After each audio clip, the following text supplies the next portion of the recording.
I never thought dropping out of college would lead me to a federal courtroom, watching my Uncle Mike's face drain of color as the prosecutor called my name. Deputy U.S. Marshal Alex Hayes. The words echoed through the courtroom. My family sat frozen in the gallery, the same people who'd whispered, "She's just a college dropout," at every gathering for 3 years. But they didn't know about my secret life, the badge hidden beneath my blazer, or why I was really here today. 3 months before that courtroom moment, I found myself at another miserable Thanksgiving dinner at my grandmother's house. The aroma of turkey and stuffing filled the dining room, but the judgment in the air was even thicker. So Alex, still working at that little mall store, Uncle Mike asked, carving the turkey with the same precision he used to dissect witness testimonies. His Brioni suit probably cost more than I made in 6 months at my cover job. "Yes, Uncle Mike." "Retail keeps me busy," I replied, forcing a smile while passing the cranberry sauce. "Such a shame." Aunt Catherine chimed in, her diamond earrings catching the light. "All that potential wasted. Remember when she was going to be a lawyer like you, Mike?" My cousin Brandon shifted uncomfortably across from me. Mike's son had always been the quieter one, overshadowed by his father's booming presence. His sister Ashley, however, had no such reservations. "At least I won't have to worry about job competition." Ashley laughed, fresh from Harvard Law. "I guess someone needs to fold clothes and work cash registers, right?" "My mother?" Eleanor tried to deflect. "Alex is finding her own path. Not everyone needs to follow the same road." "Finding her path?" Mike scoffed. "She found the exit ramp from success and took it at full speed." 3 years, Eleanor. 3 years since she threw away her future." My father David remained silent, focusing intently on his mashed potatoes. His construction company had been struggling lately, and Mike never missed an opportunity to remind us who the successful brother-in-law was. "Remember when we thought she'd be arguing cases by now?" Cousin Jessica added, her Northwestern MBA gleaming on her mental resume. "Instead, she's arguing with customers about return policies." The laughter around the table felt like needles under my skin. I excused myself to help my grandmother Sophia with dessert preparation. In the kitchen, she patted my hand with her weathered fingers. "Don't let them bother you, cara mia," she said softly, her Italian accent still present after 60 years in Chicago. "Sometimes the crooked path leads to the most interesting destinations. If only she knew how crooked things really were." As I carried the pumpkin pie back to the dining room, I heard Mike's phone buzz. He glanced at it, his expression shifting for just a moment before returning to his usual swagger. "Business never stops," he announced, standing. "Big case development. Need to make a quick call." He stepped onto the back porch, but through the window, I could see his animated gestures. My trained eye caught the tension in his shoulders, the way he kept glancing back at the house. When he thought no one was watching, I read his lips. The shipment. Federal heat. My hand instinctively moved toward my purse, where my U.S. Marshal badge sat concealed in a hidden pocket. For 3 years, I'd endured their mockery, their disappointment, their condescension. They had no idea that Alex Hayes' family failure was actually Deputy U.S. Marshal Hayes working deep undercover. Mike returned, his composure restored, but with something dark flickering behind his eyes. "Sorry about that. The Hartman Pharmaceuticals case needs attention. You know how it is protecting American businesses from regulatory overreach. Such important work," Aunt Catherine gushed, "fighting for those poor pharmaceutical companies." "Someone has to," Mike replied, but his smile didn't reach his eyes. "Government agencies always trying to interfere with legitimate business." The irony wasn't lost on me. Here I sat, a federal agent at his table, while he ranted about government interference. But something else struck me about his call. The Hartman case was public record, a straightforward regulatory dispute. Nothing about it should involve shipments or federal heat. As pie was served, Mike regaled us with stories of his legal victories, each tale more grandiose than the last. But I noticed something new, the way his hands trembled slightly when he thought no one was looking, how he kept checking his phone, the forced nature of his laughter. "You know, Alex," he said, suddenly fixing me with his courtroom stare, "if you ever want to get back on track, I could use someone to help with filing at the firm. Minimum wage, but it's a start. Better than retail." "That's generous of you," I replied carefully. "Family helps. Family," he said, but there was something predatory in his smile. "Though I'd need someone I could trust. Someone who understands that what happens in a law firm stays in a law firm. Ashley rolled her eyes. Dad, she can't even finish college. You really want her handling sensitive documents? Everyone deserves a second chance, Mike said, still watching me. Even dropouts. The word hung in the air like a challenge. Around the table, my family nodded approvingly at his magnanimity, the successful lawyer offering charity to his failure of a niece. But I heard the underlying message. Come work for me where I can keep an eye on you. I'll think about it, I said, meeting his gaze steadily. You do that, he replied. Offer won't stay open forever. As dinner concluded and we moved to the living room for coffee, I caught Mike in a hushed conversation with my father. Dad looked troubled, shaking his head at something Mike was proposing. Mike's hand landed heavy on Dad's shoulder, squeezing just a bit too hard to be friendly. Think about your business, David, I heard Mike murmur. Construction's tough these days. My connections could help. All you need to do is store some materials for my client. Perfectly legal pharmaceutical supplies for their new facility. My blood ran cold. Whatever Mike was involved in, he was trying to pull my father into it. Dad, desperate to save his struggling company, looked tempted. He glanced at my mother, at me, weighing his options. I'll need time to consider, Dad said finally. Of course, Mike replied smoothly. Family doesn't pressure family. But opportunities like this don't come often. As the evening wound down and we prepared to leave, each family member made sure to get their final jabs in. Jessica hugged me with false warmth, whispering, maybe next year you'll have real news to share. Ashley air-kissed my cheeks while mentioning her upcoming engagement party, adding, small venue, you understand, mostly professional contacts. But it was Brandon who surprised me. As he helped me with my coat, he pressed something into my hand, a business card for a coffee shop downtown with a time written on the back. Tuesday, 7 a.m. Let's catch up, he said quietly, his eyes holding a message I couldn't quite read. Away from all this. Mike appeared behind his son, placing a possessive hand on Brandon's shoulder, making plans with our wayward cousin, careful Brandon. Failure can be contagious. Brandon flinched but managed a weak smile. Just being polite, Dad. Good, Mike, said, his grip tightening visibly.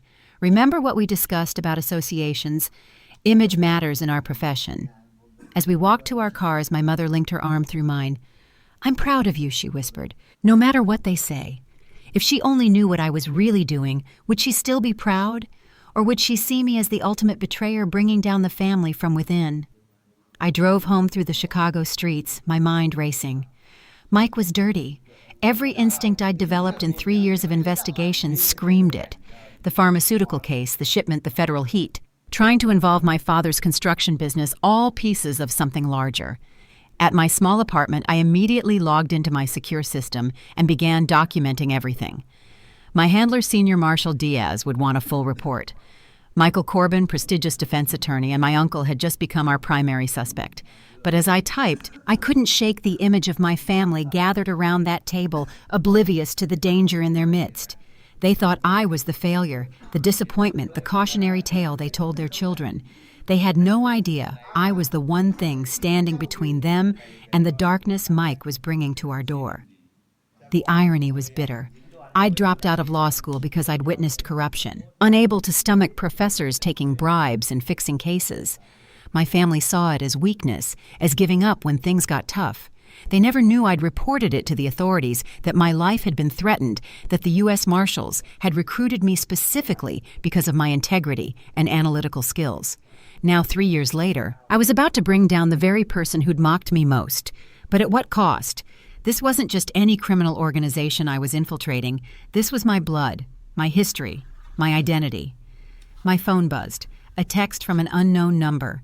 Stop digging or start digging. Graves. I stared at it, then deleted it and added the threat to my report. Someone knew I was more than just a retail worker. The question was who? I thought about Brandon's coffee shop card, about my father's temptation, about Mike's predatory smile. Tuesday morning couldn't come fast enough. Whatever Brandon wanted to tell me away from his father's watchful eyes might be the key to understanding just how deep this conspiracy ran. As I prepared for bed, I placed my badge on the nightstand, running my finger over the eagle and shield. She's just a college dropout, they'd said over and over, until it became my identity in their eyes. Soon enough, they'd learn that sometimes dropouts become something far more dangerous to criminals, an undercover federal agent with a personal stake in justice. The game was shifting, and Mike had no idea he'd just shown his hand to exactly the wrong person. Family helps family, he'd said. He was about to learn that sometimes helping family means stopping them before they destroy everything. Tuesday morning arrived with freezing November rain. I entered the coffee shop. Brandon had suggested a small place in Lincoln Park, far from any family haunts. He was already there, hunched in a corner booth, a baseball cap pulled low. "Thanks for coming," he said as I slid in across from him. His usual designer confidence was gone, replaced by nervous energy. "Brandon, what's this about?" I asked, though I suspected I knew. "I need to know something first," he said, leaning forward. "That night at dinner, the way you watched my father during his phone call, you're not just working retail, are you?" I weighed my options. Brandon was taking a risk meeting me. Maybe it was time for calculated honesty. "What makes you think that?" I deflected. "Because I've seen that look before. In federal buildings and courtrooms." His voice dropped. "In the eyes of agents investigating my father."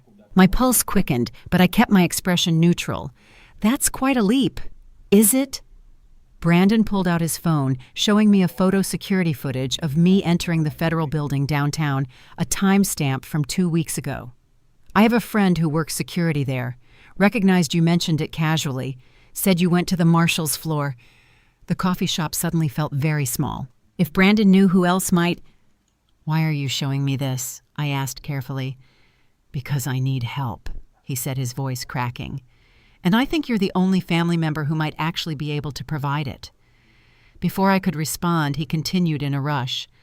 "My father isn't who everyone thinks he is. The pharmaceutical cases, the shipping company representations, it's all a front. He's moving drugs, Alex. Actual drugs. Using his law firm to coordinate shipments of illegal fentanyl." I forced myself to look surprised. "Brandon, that's a serious accusation." "You think I don't know that?" His hands shook as he gripped his coffee cup. "You think I want to believe my father is a criminal? But I've seen things, heard things, and now—" He paused, swallowing hard. "Now he wants me to join the firm full-time to become part of it. Why don't you just say no?" Brandon's laugh was bitter. "You don't say no to Michael Corbin. Not when you're his son. Not when he has leverage. What kind of leverage?" He looked around the coffee shop, then back at me. "I'm gay, Alex. Have been my whole life. And somehow my father found out. He's made it clear that if I don't join his practice, if I don't follow his path, everyone will know. And not just that I'm gay, but the kind of twisted story he'll spin about it." The pain in his voice was raw.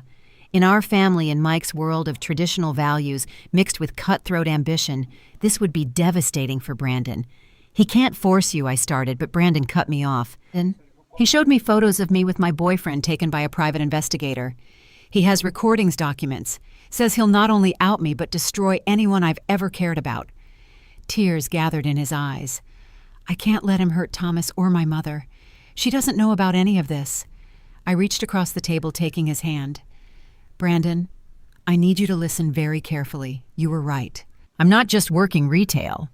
His eyes widened as I pulled out my badge, keeping it low and shielded from other patrons. Deputy U.S. Marshal Alex Hayes. I've been undercover for 3 years investigating organized crime with suspected family connections. "Oh my God," he breathed. "Does my father know? I don't think so. But someone does. I've been getting threats." Brandon's face went white. "Alex, you don't understand. It's not just my father. It's bigger. So much bigger." Over the next hour, Brandon laid out what he knew. Mike wasn't just defending pharmaceutical companies. He was using his connections to create a pipeline for illegal drugs, fentanyl, primarily hidden in legitimate pharmaceutical shipments. The law firm provided cover, his client relationships provided transportation, and his legal knowledge kept them one step ahead of investigations. "How long has this been going on?" I asked, my mind racing. "At least 10 years, maybe more. It started small, helping clients bend regulations. Then it became about hiding evidence of addictive properties. Then," he shrugged helplessly, "then it became about actual drug trafficking. You have proof." Brandon nodded slowly. "I've been collecting it for months. Documents, recordings, photos. I was going to go to the FBI, but then he found out about Thomas and everything changed. "We can protect you," I said urgently. Both of you. Witness protection if necessary." "You don't understand," Brandon said. "It's not just him. Aunt Catherine is involved handling the money laundering through her charity foundations. Uncle Roberto uses his shipping company for transport. Even—" He paused, looking sick. "Even Grandma Sophia. She's not just making Sunday sauce in that restaurant kitchen." My world tilted. Sweet Grandma Sophia, who'd comforted me in the kitchen, who'd held my hand and offered wisdom. That's impossible. Is it? Think about it, Alex. How does an immigrant woman with no education build a successful restaurant that survived every economic downturn? Why do family meetings always happen in her back room? Why does she have more influence than anyone else, even over Mike? The pieces clicked into place with sickening clarity. Every family gathering, every celebration, every Sunday dinner, we'd been meeting in the headquarters of a criminal organization our entire lives. "She's the matriarch," I whispered. "Not just of the family, of everything." Brandon confirmed. "Mike might be the legal face, but Grandma Sophia is the brain. Has been since Grandpa died 35 years ago." I thought back to her words. Sometimes the crooked path leads to the most interesting destinations. Had she been testing me, trying to see if I was corruptible? "There's more," Brandon continued. "Remember Professor Williams from law school?" My blood ran cold. Professor Williams, who'd taken bribes to change grades and fix admissions, who'd threatened me when I tried to report him, who died in a car accident 2 weeks after I dropped out. "That wasn't an accident," Brandon said quietly. I heard my father on the phone afterward. Professor Williams was going to make a deal with prosecutors, implicate bigger fish. So they eliminated him. They killed him because of me. The room spun. "They killed him because he was weak," Brandon corrected. "But yes, your report started the chain reaction. Father was furious when you dropped out. Said you were supposed to be groomed for the family business, that Grandma had plans for you. Your integrity ruined everything." I felt sick. For 3 years I'd carried guilt about Professor Williams, wondering if my report had somehow led to his death. Now I knew it had, just not in the way I'd imagined. "Why are you telling me all this?" I asked. "Because I can't become him," Brandon said fiercely. "I won't. I've watched him destroy people, families' lives, all while playing the successful lawyer, the family man. I won't let him destroy Thomas or me. The evidence you've collected, where is it safe? Multiple locations, digital backups." He pulled out a flash drive. "This is a sample, enough to start. But Alex, if we do this, if I help you, it has to be done right, airtight. Because if they suspect anything, they'll kill us both." I finished. "If we're lucky.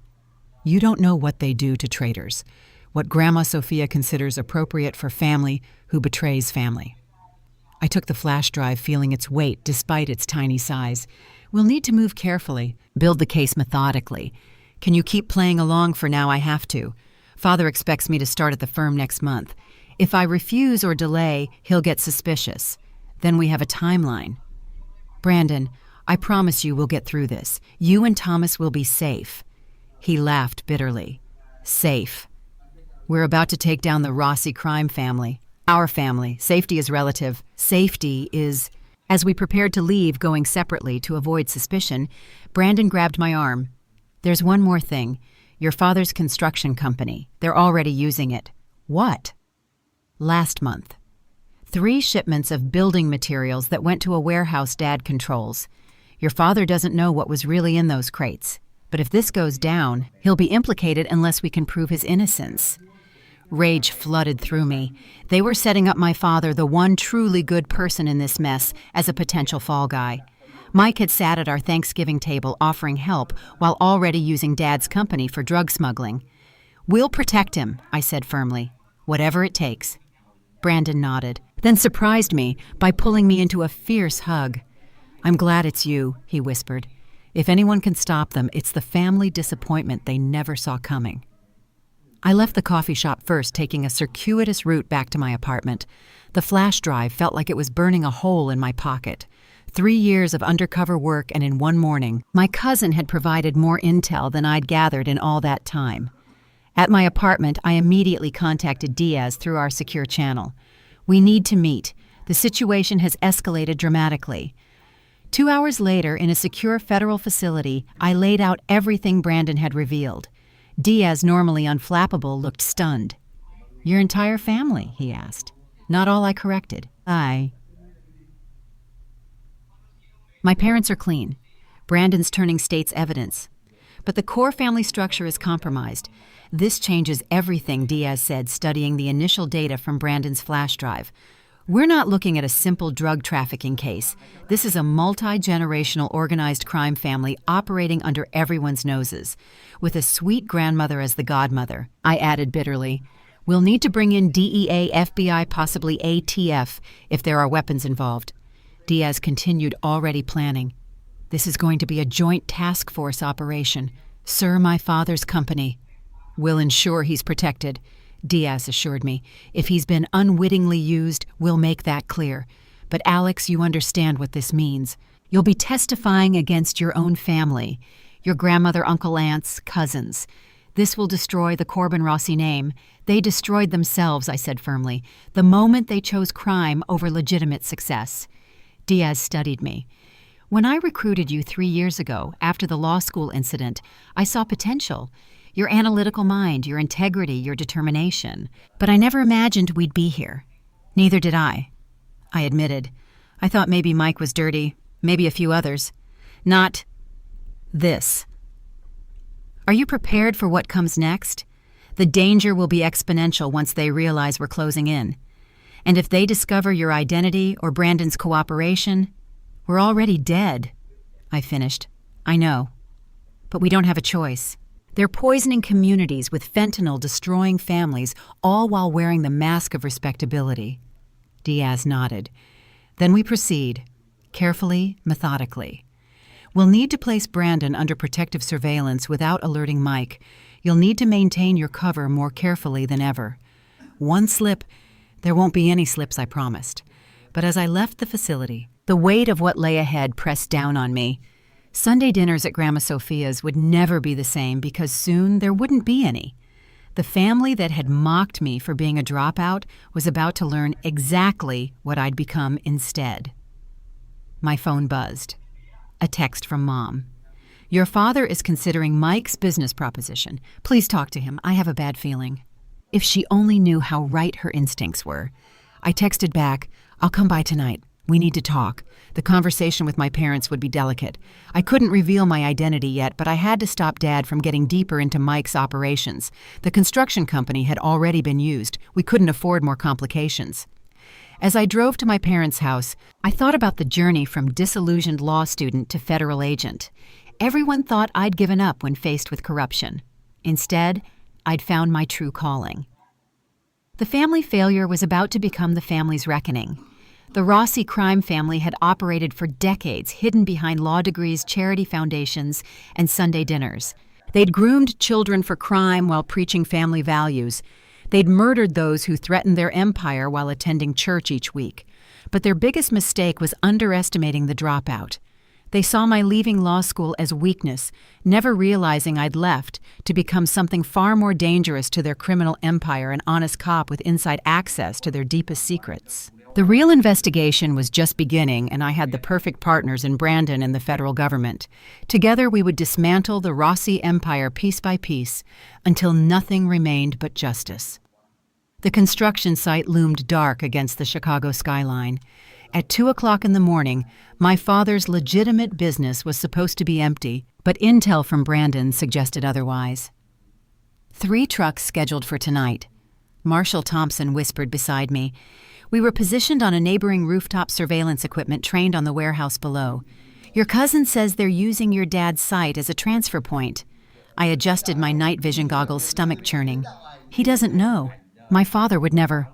I believe you, Thompson said, but we need documentation to prove it. Below headlights cut through the darkness. 3 unmarked trucks pulled into the construction site, bypassing the main gate through a section of fence that had been conveniently damaged. There I pointed. Southwest corner, 2 guards. Thompson noted their positions while I photographed everything. The guards weren't construction workers. Their tactical movements screamed professional security. We watched as crews unloaded crates marked building supplies, fragile. But the way they handled them, the security presence, the hour of operation, nothing about this was legitimate construction material. Can you make out the manifest? Thompson asked. I zoomed in with the camera, catching a clipboard in one guard's hand. Hartman Pharmaceuticals. It's one of Mike's clients. The plot thickens, Thompson muttered. Suddenly my blood froze. A familiar figure emerged from the shadows, Mike himself dressed in dark clothing instead of his usual designer suit. He supervised the unloading personally, occasionally checking his phone. "What's a high-powered lawyer doing at a construction site at 2 a.m.?" Thompson asked rhetorically. Mike appeared agitated, gesticulating at the crew to work faster. Through the parabolic microphone, we caught fragments of conversation. Federal scrutiny. Change routes. The old woman wants answers. The old woman. Grandma Sophia. One of the guards suddenly looked up, scanning the surrounding buildings. Thompson and I ducked, hearts pounding. Had we been spotted? After 30 agonizing seconds, I risked another look. The guard had returned to his position, but Mike was now on his phone, pacing. "Tell her it's under control. The construction company is perfect cover. David doesn't suspect a thing." Hearing my father's name in Mike's mouth made my skin crawl. They were using his life's work, his reputation, as a shield for their crimes. The transfer took 45 minutes. Crates from the pharmaceutical trucks were loaded into construction vehicles, hidden among legitimate supplies. By the time they were done, anyone checking would see only a construction company's normal inventory. As the convoy prepared to leave, disaster struck. My phone, supposedly on silent, buzzed with an emergency alert, a flash flood warning for the area. The sound was minimal, but in the quiet night it carried. One guard's head snapped up, looking directly at our position. Movement on the Anderson building. "Go, go, go," Thompson hissed. We scrambled for the roof access door as shouts erupted below. Footsteps pounded up the emergency stairs as we raced down the main stairwell. We burst into the parking garage just as our pursuers entered the floor above. Thompson's car was parked strategically near the exit. We dove in tires, squealing as we escaped into the night. In the rearview mirror, I saw armed men emerging from the building, but we were already turning the corner.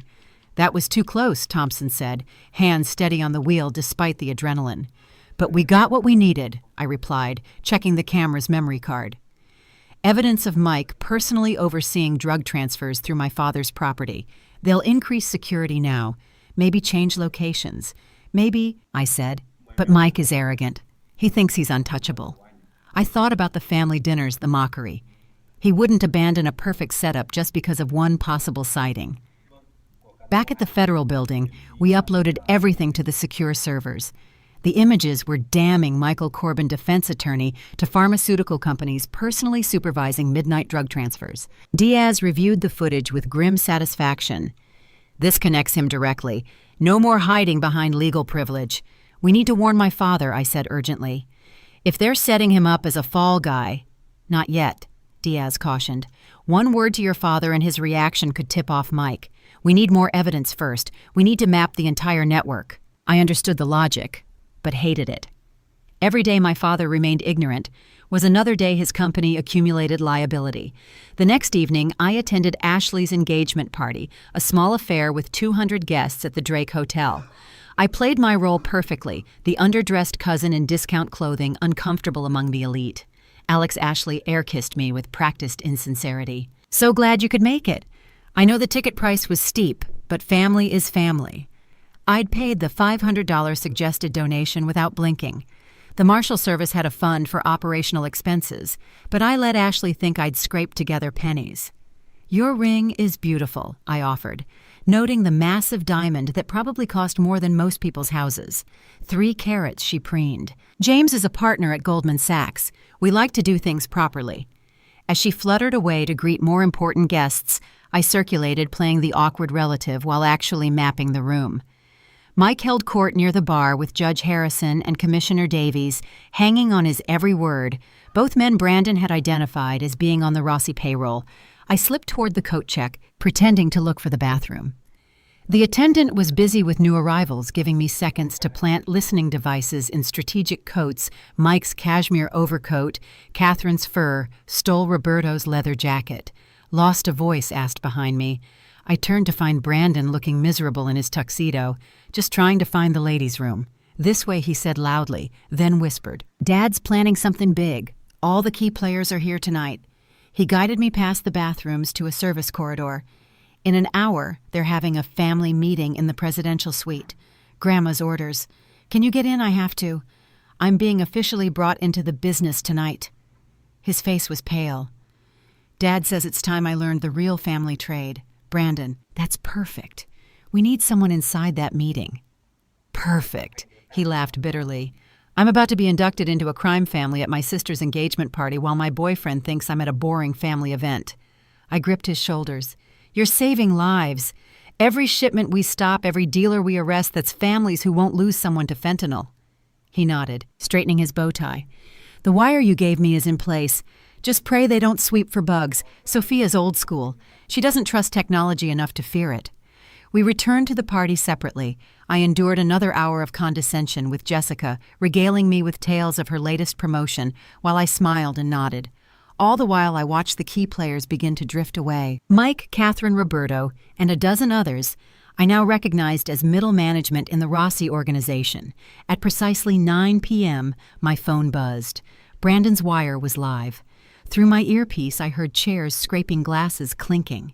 Then Sophia's voice, stronger than her grandmotherly persona, would suggest, "We have a problem."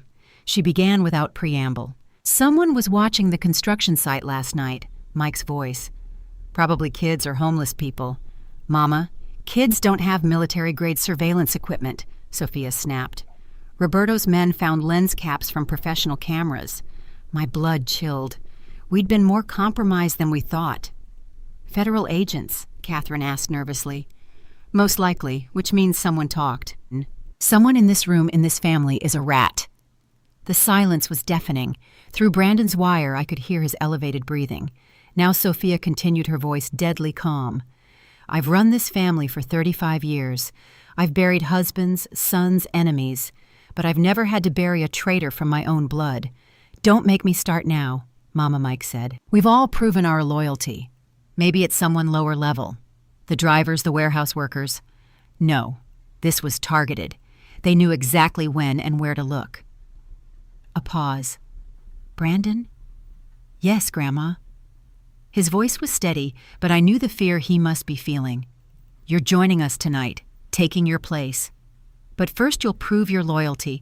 There's a shipment tomorrow night. You'll personally oversee it. Any problems, any surprises, and I'll know where they came from." "I understand," Brandon said. "Good. Now business. The construction site is burned.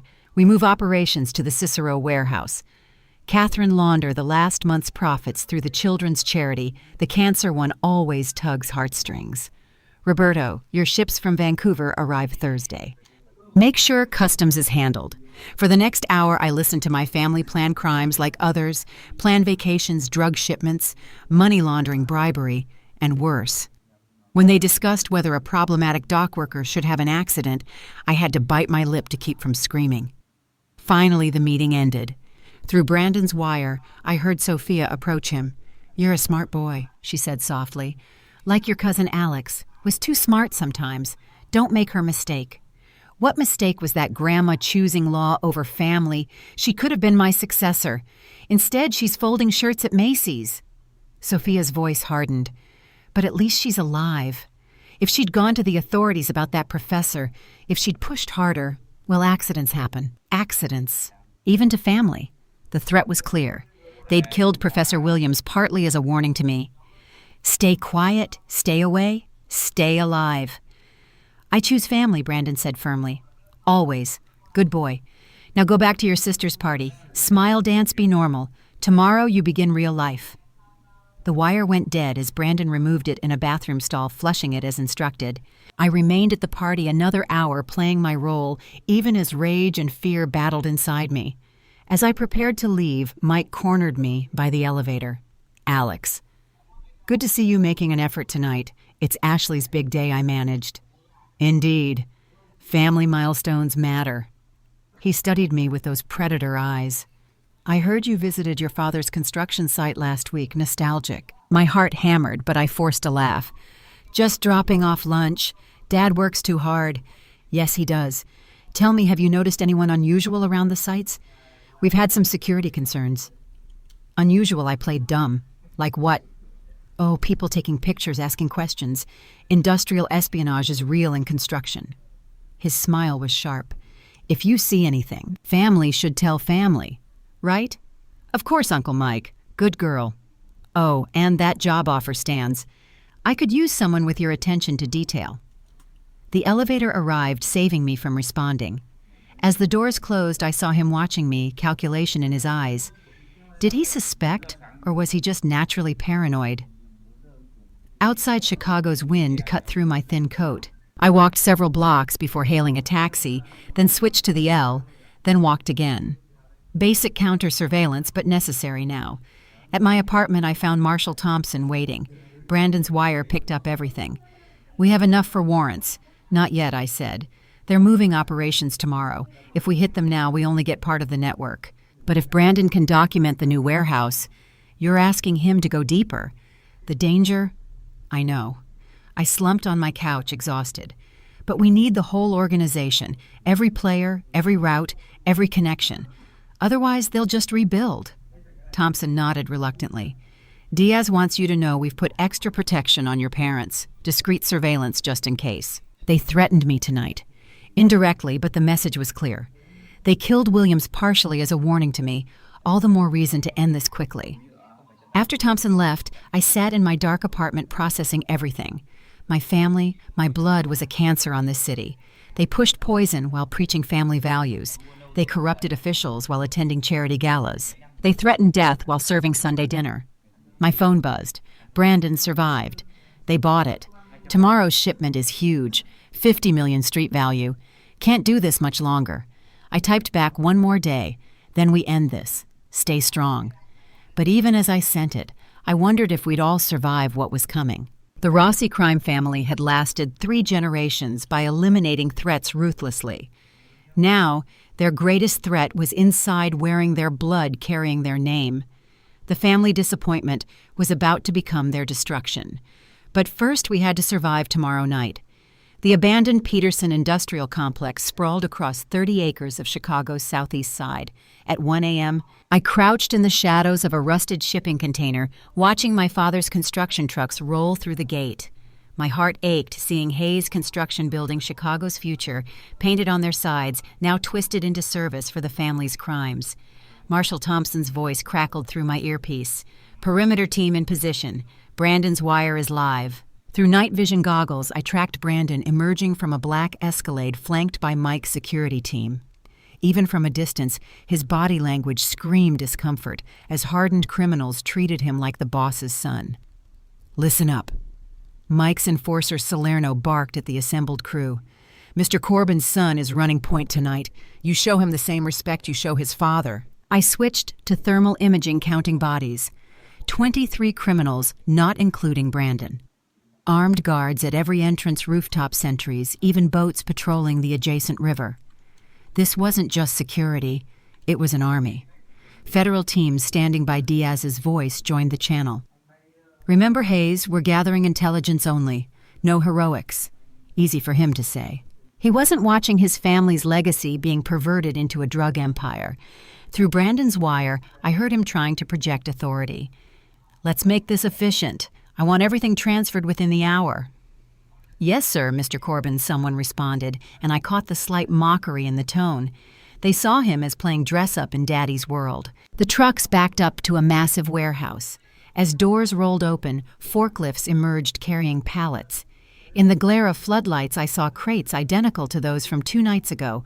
Hartman Pharmaceuticals stamped on every surface. Thompson. You seeing this? I whispered. Roger. That's enough fentanyl to kill half of Chicago. But something felt wrong. The operation was too smooth, too organized. After our surveillance discovery, they should have been more paranoid, more careful. Brandon's voice came through again. Salerno. Why are there extra trucks? The manifest shows 12. I count 15. Your grandmother's orders, Salerno replied. Special delivery going out tonight. Above your clearance level, kid. Above my. Brandon's indignation was genuine. My father said I was running this operation. You're running the transfer. The special cargo is need to know. Through my scope, I watched 3 unmarked trucks pull away from the main group heading toward a separate warehouse. No guards followed them. Whatever they carried, it was meant to be invisible. I'm repositioning, I whispered, already moving. Those trucks are off book. Negative Hayes Diaz ordered, maintain surveillance on the main operation. But instinct overruled protocol. I'd learned to trust my gut over 3 years undercover. Slipping through shadows, I followed the mystery trucks to a smaller building near the river. The drivers exited, but instead of unloading cargo, they simply walked away. The trucks sat abandoned engines still running. "This is wrong," I muttered, approaching carefully. "Thompson, I need..." The explosion knocked me backward, heat searing past my face. The trucks erupted in synchronized detonations, fireballs climbing into the night sky. The warehouse behind them caught fire instantly. Through the ringing in my ears, I heard shouting from Brandon's wire. "What was that? What's happening?" "Insurance fire." Salerno laughed. "Your grandma's cleaning house. Feds sniff around, they find nothing but ash." My vision cleared to reveal a hellscape. The burning warehouse contained some accelerant. The flames spread with unnatural speed. But movement inside caught my eye. Someone was trapped. "Diaz, there's a person in that building I reported already running. Stand down.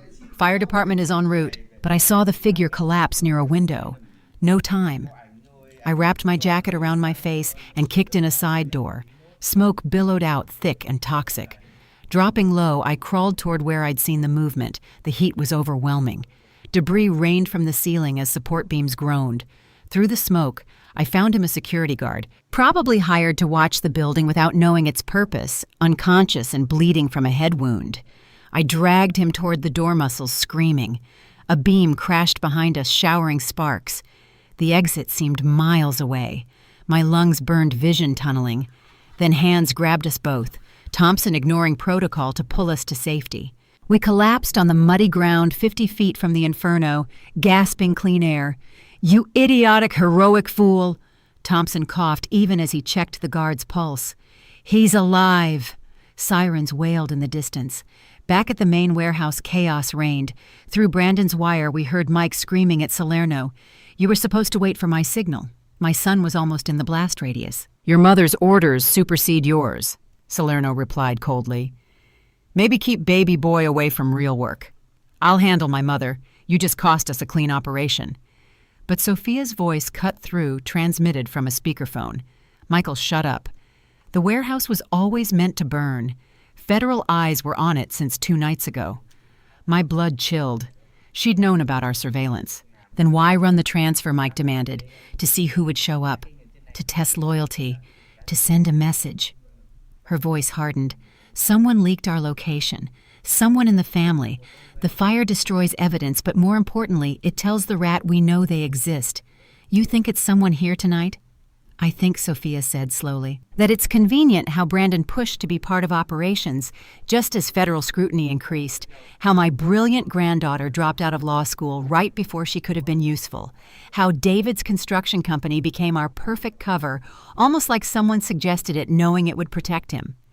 The pieces were clicking together in her mind, forming a picture dangerously close to the truth. "You're suggesting Alex?" Mike laughed. "She's pathetic. Works retail, can barely afford rent." "Or that's what she wants us to think," Sophia mused.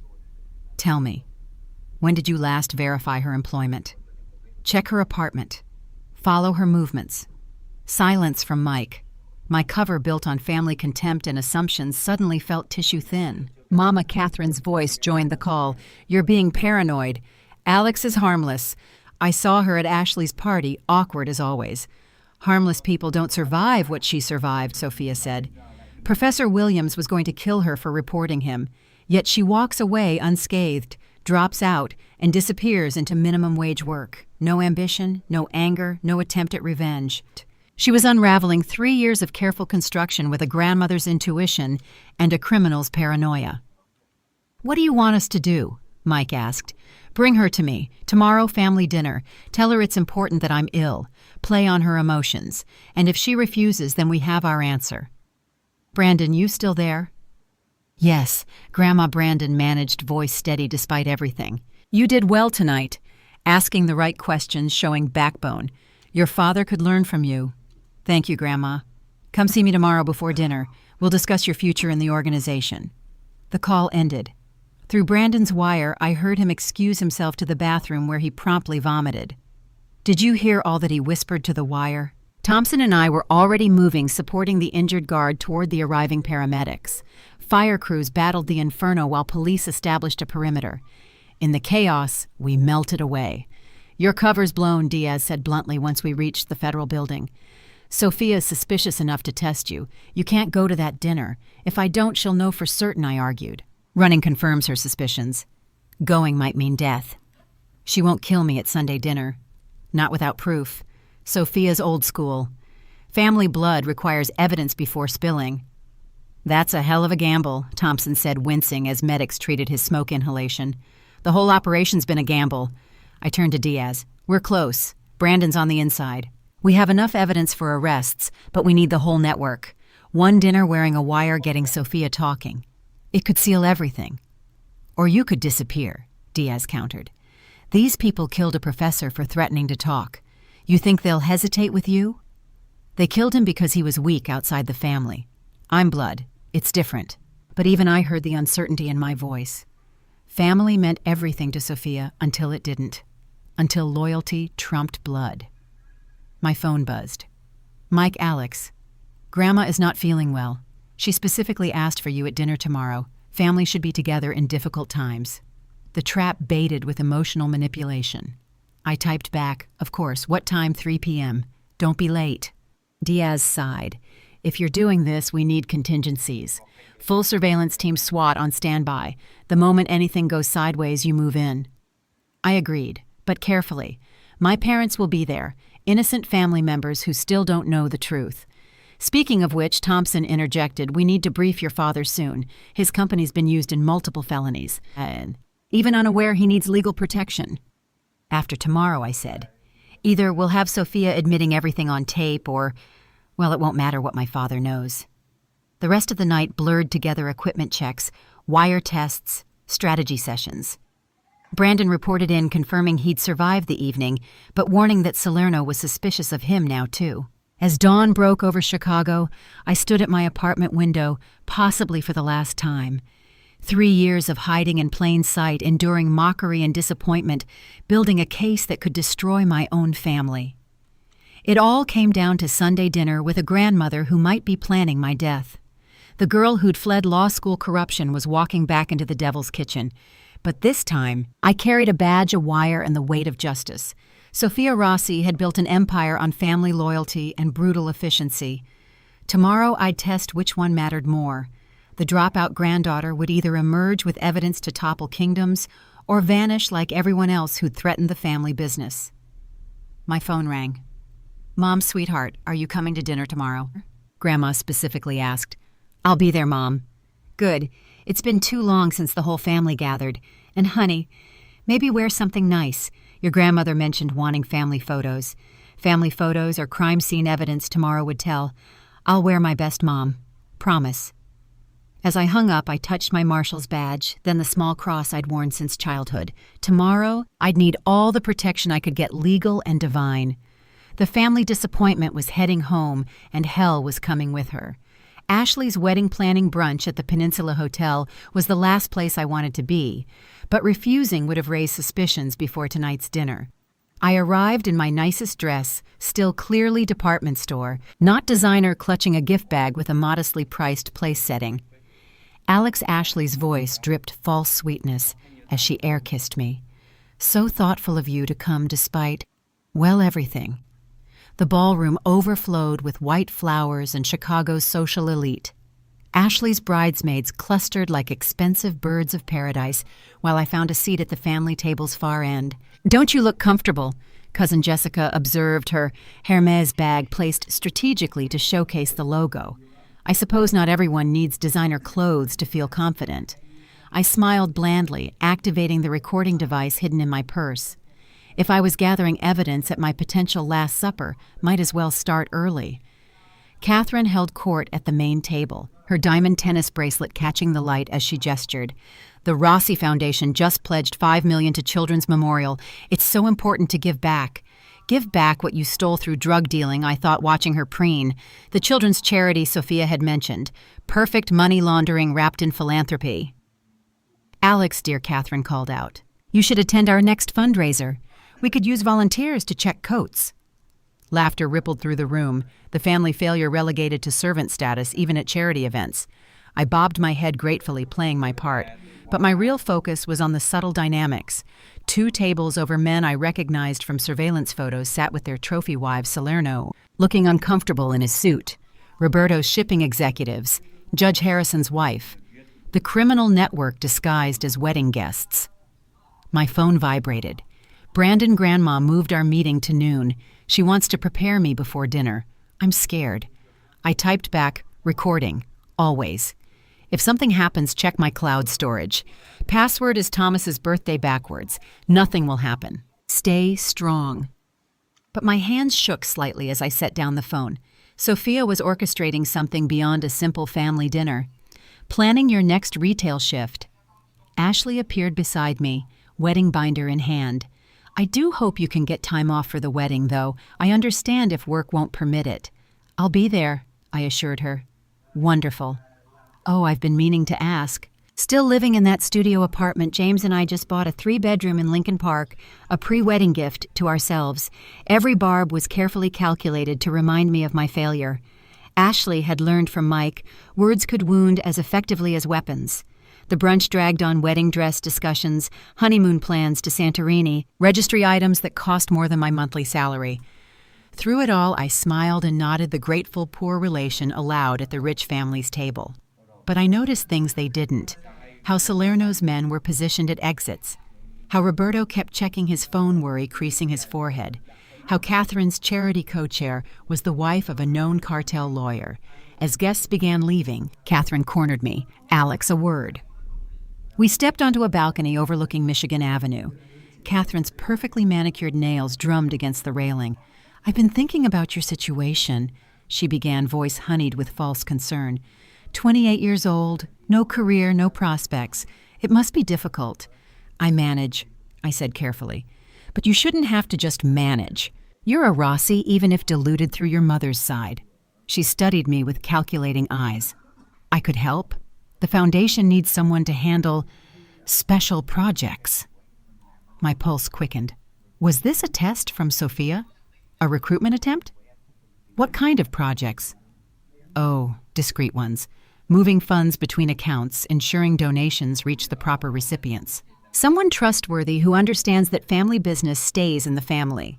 She was offering me a money laundering position, wrapped in charitable language. That's generous, Aunt Catherine, but I don't have accounting experience. Experience can be taught. Loyalty can't. Her voice hardened slightly. Your grandmother believes every family member should contribute, even the disappointing ones. There it was, Sophia's hand behind this offer testing, whether I'd take dirty money, whether I could be corrupted. I'll think about it, I said, buying time. Don't think too long. Opportunities pass quickly. And Alex? She gripped my arm, her nails digging in slightly. Your grandmother is old-school Italian. She believes in family above all. But she also believes in consequences for those who forget their place. Understand, I understand. Catherine released me, smile returning. Wonderful. See you at dinner. Wear something appropriate. As she click-clacked away on designer heels, I rubbed my arm where her nails had left marks. The threats were escalating from subtle to explicit. Back home, I had 2 hours before dinner. I showered, washing away the morning's false sweetness, then carefully prepared. The wire Brandon had given me was state-of-the-art, virtually undetectable. I taped it in place, tested the frequency, then chose my clothes carefully, a modest dress that showed respect for Sunday dinner, loose enough to hide any recording equipment bulges. My phone rang. Mom. Honey, are you on your way? Are you on? Your father and I are already here. Leaving soon, Mom. Good. Alex? She paused. Is everything all right? You've seemed distant lately. If only she knew. Everything's fine. Just work stress. That retail job is wearing on you. Maybe you should consider Uncle Mike's offer to work at his firm. Maybe I lied. Your grandmother seems anxious today. She keeps asking if everyone's coming, especially you. It's sweet how much she cares. Sweet. If Mom knew Sophia's real reason for wanting me there, she'd grab Dad and run. I'll see you soon, Mom. I holstered my service weapon, though it would have to stay in the car. Can't wear a gun to Grandma's Sunday dinner. Instead, I tucked a ceramic knife into my boot undetectable by metal detectors, if they were that paranoid, but available if things went sideways. The drive to Sophia's restaurant felt like heading to an execution. Every red light offered a chance to turn back, call Diaz, abort the mission. But Brandon was already there, risking everything. I couldn't abandon him. Sophia's restaurant occupied a corner building in the old neighborhood unchanged for 40 years. Nana's kitchen in faded gold letters windows clouded with steam from eternal pots of sauce. It looked like any other family Italian place, not the headquarters of a multi-million-dollar crime syndicate. I parked, noting the unusual number of cars, not just family extra security. Through the window, I glimpsed Mom and Dad at a corner table, Dad gesturing animatedly about something, while Mom nodded patiently. "Phoenix is in the nest," I whispered to my wire using our code. "Multiple unknowns present." Copy Thompson's voice in my earpiece. "We have eyes on all exits." SWAT stage 2 blocks away. You say pepperoni pizza, and we come in hot. Pepperoni pizza. The safe word that would bring federal agents crashing through windows. Such an absurd phrase for such a deadly situation. I entered through the front door, a bell chiming my arrival. The familiar scent of garlic, basil, and tomato sauce washed over me, bringing childhood memories of safer times. Alec's dad stood pulling me into a hug. "You look thin. Not eating enough." "I'm fine, Dad." I hugged him back, memorizing the feeling in case it was the last time. Mom kissed my cheek. "Everyone's in the back room. Your grandmother's holding court as usual." The back room, the private dining area where Sophia had run her empire for decades, where families celebrated and criminals plotted where I might die today. We walked through the kitchen, past bubbling pots tended by cousins who wouldn't meet my eyes. Everyone felt the tension, even if they didn't understand it. The private room door stood open, revealing a scene from a gangster movie.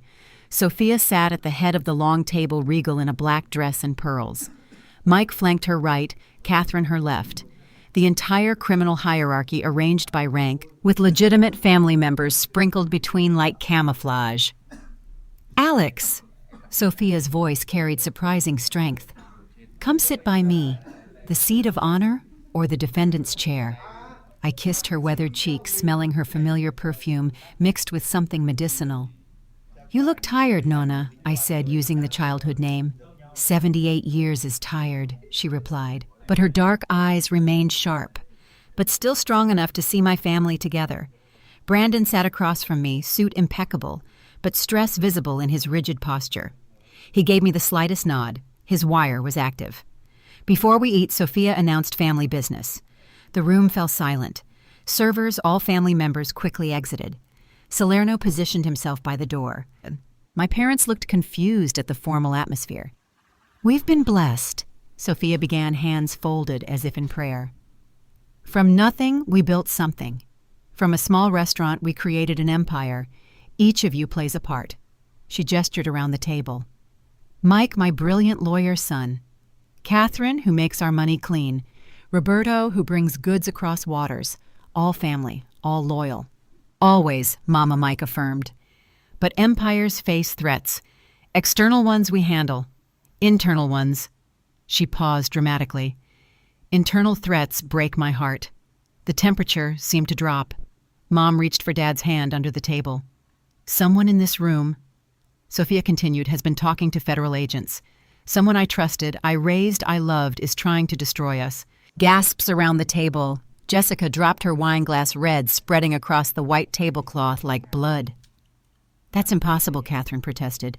"We're family." "Family," Sophia repeated bitterly. Such a beautiful word. Such a painful betrayal when family forgets its meaning. Mike leaned forward. "Mama, how can you be sure?" "Because I'm old, not stupid. The warehouse raid 2 nights ago, they knew exactly when and where. The construction site surveillance too precise for outsiders." Her gaze swept the table like a searchlight. Details only family would know. My heart hammered, but I kept my expression confused, concerned. Around me, family members protested their innocence, their loyalty, their shock at such an accusation. "So, we'll have a test," Sophia announced. "Everyone here will take an oath. Old country style. A blood oath of loyalty to this family, to our business, to Omerta." Anyone who refuses or who breaks this oath well, she smiled coldly. Let's just hope everyone remembers their Rossi. Salerno produced an ornate knife, its blade gleaming. A ceramic bowl appeared. This was really happening. A blood oath ceremony in 21st century Chicago. I'll go first, Mike declared, rolling up his sleeve. He drew the blade across his palm, letting blood drip into the bowl. I swear by my blood, by my children's lives, by all I hold sacred, I am loyal to this family and will die before betraying it. One by one, family members followed. Catherine, tears streaming as she swore. Roberto, voice shaking. Cousins, aunts, uncles, all bleeding their loyalty into Sophia's bowl. Brandon's turn. His hand trembled as he took the knife. Our eyes met across the table. If he refused, his cover was blown. If he swore and was discovered, the consequences would be worse. He cut deep blood flowing freely. I swear by this blood, by my life, by my love for this family. I am loyal and will remain so until death. Sophia nodded approvingly. Good boy. Your father raised you right. The knife passed around the table, coming closer to me. My parents, confused, but swept up in the ceremony, had already sworn. Dad's construction company made him part of this, whether he knew it or not. Finally, Salerno placed the knife before me, the blade still wet with family blood, the bowl nearly full. Everyone watched Sophia most intently of all. Alex, she said softly, my disappointing granddaughter, my failed lawyer, my retail worker. Will you swear I picked up the knife, its weight heavy with implication? Cut and swear, becoming bound by blood to a criminal empire, refuse and confirm their suspicions. I need to say something first, I said, voice steady despite everything. Sophia's eyes narrowed. Speak. I know I've been a disappointment. Dropping out, working minimum wage, missing family events because I couldn't afford proper clothes. I let real emotion creep in the pain of 3 years of isolation. But I've never stopped being a Rossi, never stopped loving this family, even when it stopped believing in me. Tears came easily. They were mostly genuine. You want my blood? You've had it since birth. You want my loyalty. You've had it through every insult, every joke, every reminder of my failures. I drew the blade across my palm, cutting deeper than necessary. Pain flared as blood welled up. I swear by this blood, by the name Rossi, by everything you've all made clear I've failed to achieve, I am exactly who I appear to be. Nothing more, nothing less. I let my blood pool in the bowl, holding Sophia's gaze. Is that enough, Nonna? Or do you need more proof that the family disappointment knows her place? Silence stretched taut. Then Sophia laughed. Actually laughed. Brava! Such fire! There's the granddaughter I remember. She clapped slowly. You see, Mike? This one has spine after all. But her eyes remained calculating, and I knew the test wasn't over. The blood oath was just the beginning. Now Sophia announced we feast. Nothing settles family business like good food. Servers reappeared carrying platters of food. Normal Sunday dinner resumed, if normal included bleeding palms and federal agents listening to every word. I bandaged my hand with a napkin, the ceramic knife still pressing against my boot. Alex, Sophia said between bites of chicken parmigiana. Catherine mentioned offering you work. You should accept. I'm considering it, I replied carefully. Consider faster. At your age, I had 3 children and was already running numbers for your grandfather. Times change, Nonna. Times change, but family doesn't. We take care of our own. She paused meaningfully. And we handle those who threaten us, like that professor of yours. My blood chilled. Professor Williams. I heard he died in a car accident. Accidents happen to people who forget their place. He threatened you, so he had an accident. Simple. She was confessing to murder as casually as discussing the weather. Through my wire, federal agents were recording every word. I didn't know I managed. Of course not. You were young, naive, thought law and justice mattered more than family. Sophia patted my uninjured hand. But you learned better, didn't you? Learned to keep quiet, stay small, survive. Yes, Nonna. Good. Because the family has big plans. Change is coming. We're expanding operations, bringing in new partners. Everyone will benefit, even disappointing granddaughters who know their place. Mike raised his glass. To the future, Everyone toasted wine mixing with the metallic taste of fear in my mouth. Around me, a criminal empire celebrated its continued existence, while federal agents gathered evidence for its destruction. But Sophia wasn't done testing. As dessert arrived her famous tiramisu, she made another announcement. One more thing. The rat among us. I know who it is. Forks froze midway to mouths. Brandon went pale. I forced myself to keep eating, though each bite felt like sawdust. It's David. My father's name hit like a physical blow. He looked up confused. Sophia, what are you talking about? Your construction company. So convenient how federal agents knew exactly when we used it. Almost like someone told them. Her voice remained conversational, but Salerno's hand moved toward his concealed weapon. I don't understand, Dad stammered. You said you needed storage for pharmaceutical supplies. I had no idea. No idea, Sophia repeated. Yet agents appeared at precisely the right moment. Either you're the world's unluckiest man or you've been talking. Mama, that's ridiculous. Mom interjected, her voice sharp with fear. David would never, wouldn't he? His business struggling, bills mounting. Maybe federal agents offered a deal. Money for information, immunity for cooperation. This was beyond testing. Sophia was setting up my father as the fall guy, just as Brandon had warned. If she couldn't find the real rat, she'd create one. No, I said louder than intended. Dad would never betray family. You know him, Nona. 25 years married to your daughter. He's not capable of deception. Everyone's capable when desperate, Sophia countered. But you defend him so fiercely, a trap within a trap. Defend too hard seems suspicious. Don't defend, let my father take the blame. Because I've watched him struggle, I said, letting anger creep in. Watched him work 18-hour days trying to save his company. If he knew anything about your business, which clearly he didn't, he'd have asked for help, not gone to the feds. Maybe. Or maybe father and daughter worked together. The failure and the desperate man selling out family for federal dollars. Stop! Brandon's voice cut through. This is insane.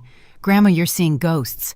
Uncle David can barely use email, let alone coordinate with federal agents. And Alex? Look at her. She can barely afford groceries. You defend them too eagerly, grandson Sophia observed. I defend logic, Brandon shot back. If we tear ourselves apart with paranoia, the feds win without lifting a finger. Mike put a hand on Brandon's shoulder. Watch your tone with your grandmother. No, let him speak, Sophia said. The boy makes a point. Perhaps I'm seeing shadows where there's only light. But her eyes said otherwise. She knew something suspected something. The blood oath hadn't satisfied her. However, she continued trust requires verification. David, you'll submit your company's books for my review. All of them. Mike will examine everything. Of course, Dad agreed quickly, still confused, but eager to prove his innocence. And Alex, you'll start working for Catherine tomorrow, where I can keep an eye on you. No request, just a command. Accept and be drawn deeper into criminal activity. Refuse and confirm suspicions. Yes, Nona, I said. Excellent. Now who wants more tiramisu? The rest of dinner passed in surreal normalcy. Family gossip, wedding planning. Sports arguments, all while blood dried on our palms, and federal agents documented every word. Twice I caught Sophia studying me, her ancient eyes holding secrets and suspicions. As dinner ended and family began departing, she called me back. Stay. We talk. My parents hesitated. Go, I told them. I'll catch up. Soon, only Sophia, Mike, Salerno, and I remained. Brandon had been dismissed with the others, his wire going dark. I was alone in the wolf's den. Sit, Sophia commanded, pouring espresso from an antique pot. You know you remind me of myself at your age. I'm nothing like you, Nona. No, a smart girl trapped by circumstances underestimated by men, forced to be less than she is. She smiled. I was pregnant with Mike, your grandfather beating me nightly, everyone saying I was just another Italian wife. Nobody saw what I could become. You became a criminal, I said quietly. I became a survivor, then a leader, then a legend. She sipped her espresso. You could too if you stopped playing small. Is that what this is? A recruitment. It's a choice. Work for Catherine, prove yourself. Rise in the family. Or stay a retail worker. Stay nothing, stay safe. Her voice hardened. But staying nothing while knowing our business. That's dangerous for everyone. There it was, the real threat.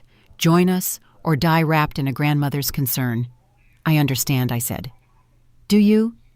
Because I look at you. Alex and I see intelligence pretending to be stupid, strength pretending to be weak, purpose pretending to be aimless. She leaned forward. I see someone wearing a mask, and I wonder what's underneath. My heart hammered, but I met her gaze. Disappointment. That's all that's underneath. Ask anyone in the family. Maybe. Or maybe the disappointed are just the best at surprising us. She stood suddenly, looking all of her 78 years. Report to Catherine tomorrow. 9 a.m. sharp. We'll see what you're really made of. Yes, Nonna. She kissed both my cheeks, her lips cold. Oh, and Alex, if you are what I suspect, if you've betrayed blood for a badge, well, even God won't find your body. Understand? I understand. I left through the kitchen past cousins cleaning dishes who wouldn't meet my eyes. Everyone sensed the sword hanging over my head. In my car, I waited until I'd driven 3 blocks before speaking. Phoenix is clear. Did you get everything? Every word Diaz confirmed. Jesus Hayes. She practically confessed to Williams's murder and threatened you in the same breath. We need to extract my parents tonight. They're in danger whether they know it or not. Teams are already moving. We'll stage a gas leak at their house. Evacuate them to safety. They'll be protected. And Brandon. His last transmission showed him arriving home safely. We'll debrief in the morning. I drove through Chicago's dark streets, my hand throbbing where I'd cut it for the blood oath. Tomorrow, I'd walk into Catherine's money laundering operation wearing a wire. Tomorrow, the endgame would begin. But tonight, I was just Alex Hayes, the family disappointment who'd survived Sunday dinner with the devil, the granddaughter who'd looked Sophia in the eye and lied with blood on her hands. The war between family and justice was entering its final phase, and only one side would survive. My mother stood at my apartment door at 6 a.m., still in her pajamas beneath a winter coat. Her face showed a mix of confusion, fear, and something else, determination. Mom, what are you doing here? Is Dad okay? Your father's fine. He's at a hotel.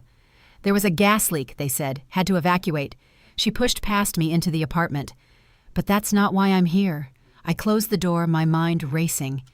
Diaz had evacuated them as promised, but Mom showing up here wasn't part of the plan. Coffee I offered, buying time. Buying. Alex Marie Hayes, she said, using my full name like when I was in trouble as a child. I need you to tell me the truth. Right now. About what? She pulled out her phone, showing me a photo security footage from outside Sophia's restaurant of me getting into my car, speaking animatedly to no one visible. Speaking to my wire. I have a friend who works at the boutique across the street. Mom said, she sent this last night worried you were having a breakdown, talking to yourself after family dinner. My blood chilled. If Mom's friend had noticed who else might have Mom, I can explain. Are you a federal agent? The question hung between us like a loaded gun. I opened my mouth to deliver another lie, but saw something in her eyes that stopped me. How long have you known? I asked instead. She sank onto my couch, suddenly looking older. I didn't not, for certain. But things added up. You dropping out right after the threats. The way you watch everyone at family gatherings. How you're always broke, but never actually desperate Mom. And last night, that blood oath insanity. You handled it too well. My retail worker daughter, calm as a surgeon while everyone else panicked. Tears rolled down her cheeks. 3 years, Alex. 3 years of lies. I sat beside her, taking her hands. Not lies. Protection. Everything I did was to protect you and Dad. From what? From family. From what the family has become. I made a decision that could end everything. Mom, I need you to listen and not react. This apartment is probably clean, but I can't be certain. Her eyes widened, but she nodded. I am a Deputy U.S. Marshal, I whispered. I've been undercover investigating organized crime connected to our family.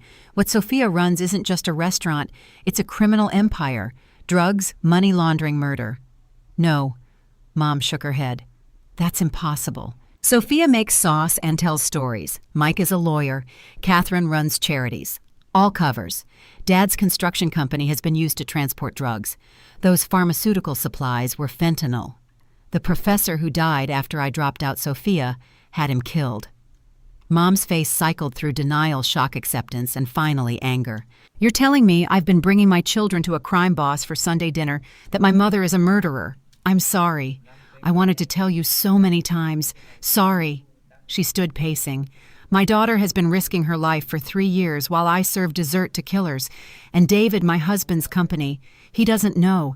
He's completely innocent, but they're setting him up to take the fall if needed. She whirled on me. We have to tell him, warn the family. We can't. Any warning gets people killed. The only way to protect everyone is to let this play out.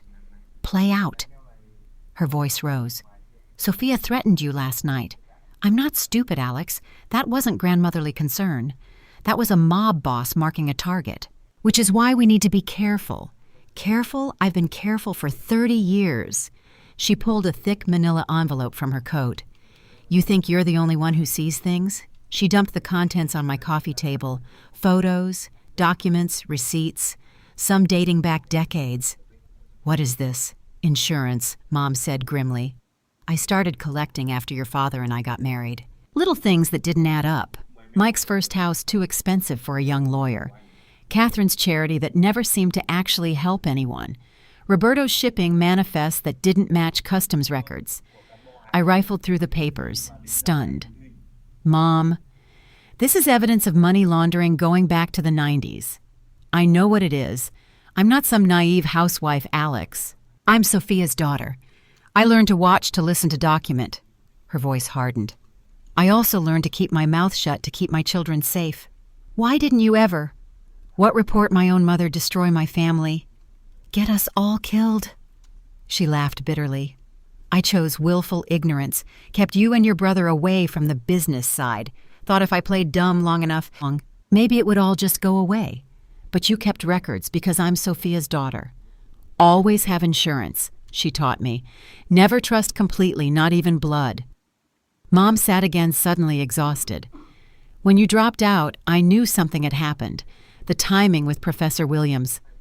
I suspected, but didn't want to believe. So why come here now? Because last night, watching that insane blood ceremony, seeing Sophia threaten you and David, I realized playing dumb won't protect anyone anymore. She gripped my hands. They're going to kill you, baby. Maybe not today, but soon. Sophia is too smart to let suspicion linger. I know, but we're close to ending this. My partner inside. Brandon. Mom said, surprising me again. Has to be. Poor boy looked ready to vomit during the blood oath. How do you? Because I know my family. Brandon's gay in a family that would disown him. He's Mike's son, but hates everything Mike represents. Who else would turn?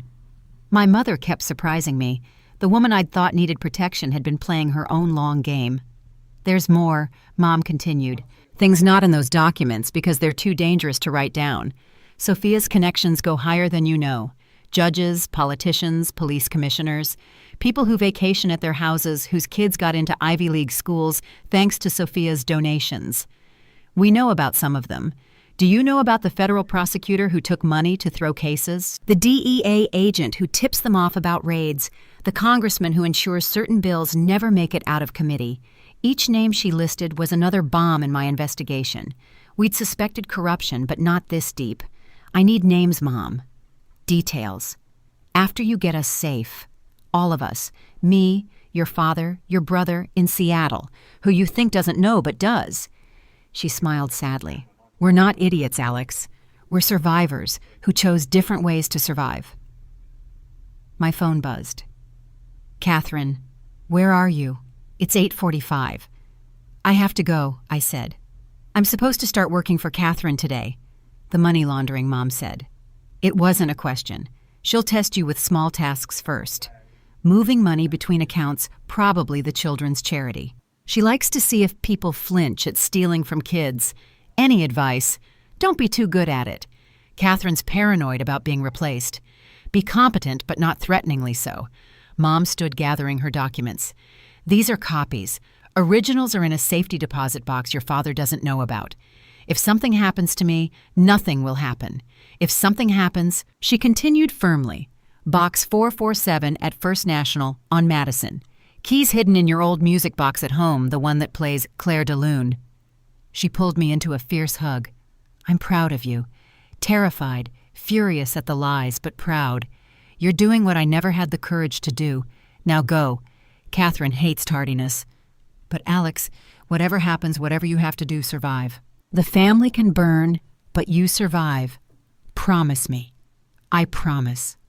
She left first, taking a circuitous route. I waited 10 minutes, then called Diaz. My cover might be blown. My mother figured it out. How I explained quickly, including the treasure trove of evidence she'd collected. Jesus Christ, Diaz breathed. Your mother's been running her own intelligence operation for 3 decades. Apparently crime fighting runs in the family. This changes things. If she knows others might suspect. We need to accelerate the timeline. No. Pulling out now wastes Brandon's position and Mom's evidence. Give me 1 day with Catherine. Let me get inside the money operation. Hayes, 1 day. If it goes bad. You have the blood oath recording Brandon's evidence and now my mother's documentation. Enough to bury them all. Diaz sighed. 24 hours. But we're doubling surveillance. First sign of trouble. Pepperoni pizza, I confirmed. I know. I dressed carefully for Catherine's world business casual that suggested ambition without threatening her designer's supremacy. The wire when in place tested twice. The ceramic knife in my boot felt heavier today. Catherine's office occupied the top floor of a Michigan Avenue high-rise, all glass and chrome and stolen money. The Rossi Foundation's mission statement dominated one wall, bringing hope to Chicago's children. You're late, Catherine said, without looking up from her Mac. Traffic. Sorry, Aunt Catherine. In this office, it's Ms. Corbin. Professional boundaries matter. She finally looked at me, taking in my outfit with obvious disdain. Better than retail wear, I suppose. Sit. I took the chair across from her massive desk, noting the exits, windows, potential weapons. Catherine's assistant, a nervous young man named Kevin, brought coffee without being asked. Let's be clear, Catherine began. I don't want you here. This is Sophia's idea. But since you're here, you'll be useful, or you'll be gone. Understand? Yes, Ms. Corbin. Good. First lesson, charity is the perfect business. People give you money expecting nothing back but feelings. We provide those feelings while keeping the money. Everyone wins. She turned her screen toward me, showing spreadsheets that might as well have been written in blood. Donations and expenditures out, but the math didn't add up. Millions vanished into administrative costs, consulting fees, and vendor payments to companies that existed only on paper. Your job, Catherine continued, is data entry. Boring, tedious, perfect for someone of your background. But it's important. Every donation must be properly coded, every expense properly categorized. Coded how? She smiled like a shark. Smart question. Donations fall into categories. Clean money from legitimate donors goes to actual charity work, about 10%. Dirty money gets washed through vendor payments and comes back clean. The coding tells us which is which. It was brilliantly simple. Hide criminal proceeds among thousands of legitimate donations. Use charity infrastructure to launder it. Take advantage of less stringent oversight on nonprofits. For example, Catherine pulled up a donation. This $5,000 from Mrs. Henderson is legitimate code blue. But this $50,000 anonymous donation is code red. That needs special handling. Where does the red money come from? Catherine's eyes narrowed. Do you really want to know, or are you smart enough to just do the work? A test within a test. Show too much curiosity seem like a threat. Show too little seem suspicious. I'd rather stay ignorant, I said. Safer that way. Good girl. Maybe you're not as stupid as you look. She set me up at a smaller desk, computer loaded with the Foundation's financial software. For the next 4 hours, I entered donations, categorized expenses, and watched millions of dollars dance between accounts like a shell game. Every transaction was evidence. Blue money from charity galas and guilt-ridden socialites. Red money from sources that traced back to pharmaceutical companies, shipping corporations, construction firms, all fronts for drug money. You're efficient, Catherine observed over my shoulder. Accurate, too. Where did retail teach you spreadsheet skills? Community college, I lied. Before I dropped out of that, too. Kevin, bring the Sanders file. Kevin scurried over with a banker's box. Catherine dumped it on my desk. Receipts, invoices, donation forms, all needing entry. This is priority. A major donor is being audited, needs clean records by tomorrow. Think you can handle it? I rifled through the papers, recognizing what this really was. Sanders was a federal judge. These were bribes disguised as charity donations. Catherine was testing if I'd process corruption without flinching. Just data entry, right, I said. Exactly. Just numbers on a screen. As Catherine returned to her office, I got to work. But something nagged at me. This felt too easy, too quick, Catherine showing me the entire money laundering operation on day one. My phone buzzed. Unknown number, but the message made my blood freeze. Check your email. B. I opened my personal email on my phone, finding a video file from Brandon's anonymous account. The timestamp showed 4 a.m. this morning. I plugged in earbuds, hunching over like I was listening to music while working. The video showed Sophia's restaurant kitchen, Brandon's voice shaky. If you're seeing this, something's happened. After you left dinner, Grandma called me back. She knows Alex, not suspects knows. She has photos of you entering the federal building. Has confirmation, you're Marshal Hayes. This is all a trap. Catherine's job, the access, everything. They're giving you enough rope to hang yourself while they figure out how deep the betrayal goes. Get out. Get out now before the video cut off. I looked up to find Catherine watching me from her doorway, cell phone in hand. Problem with the data, she asked sweetly. No, I managed. Just checking a personal email. Personal business on company time. Tisk, tisk. Though I suppose you're used to different standards in retail.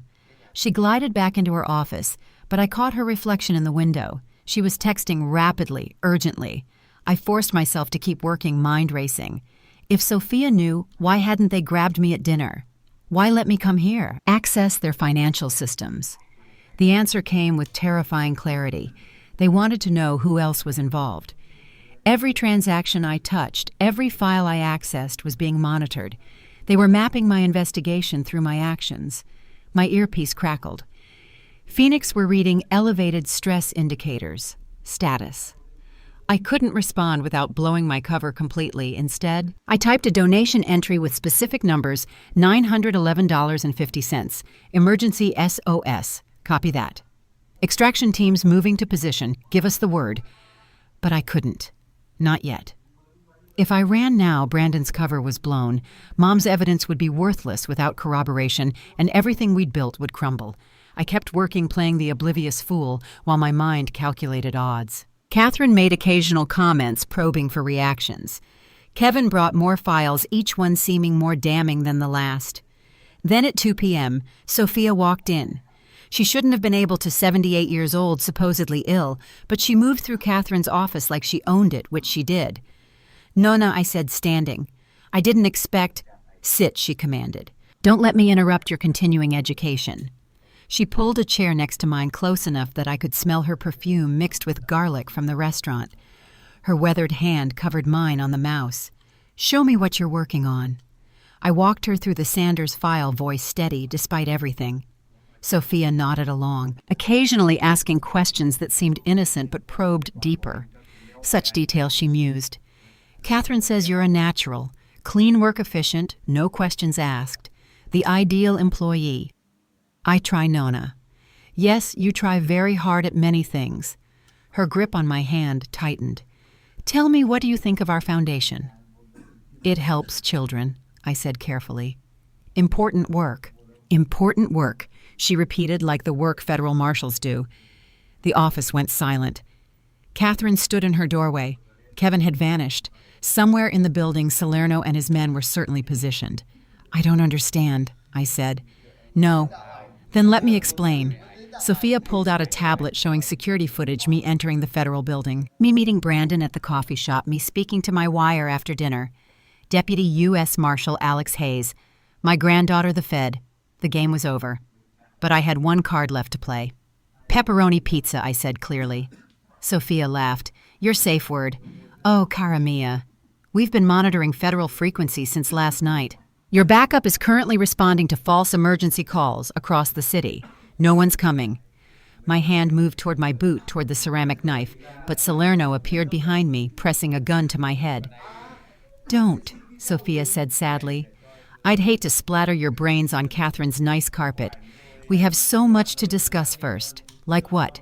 "How you murdered Professor Williams, how you've poisoned Chicago with drugs, how you corrupted everything our family touched." "Like why I haven't killed you yet," Sophia said. "Aren't you curious? 3 years undercover, Brandon turning rat your mother's little evidence collection. Oh yes, I know about that too. Yet here you sit still breathing. Because you need to know how deep it goes. Who else is involved?" "Partly, but mostly because you fascinate me." She released my hand, sitting back. "The granddaughter I groomed to take over choosing justice over family. It's almost admirable. I chose right over wrong. You chose strangers over blood. But that's not what interests me." She smiled. "What interests me is that you're not wearing a wire today." My blood froze.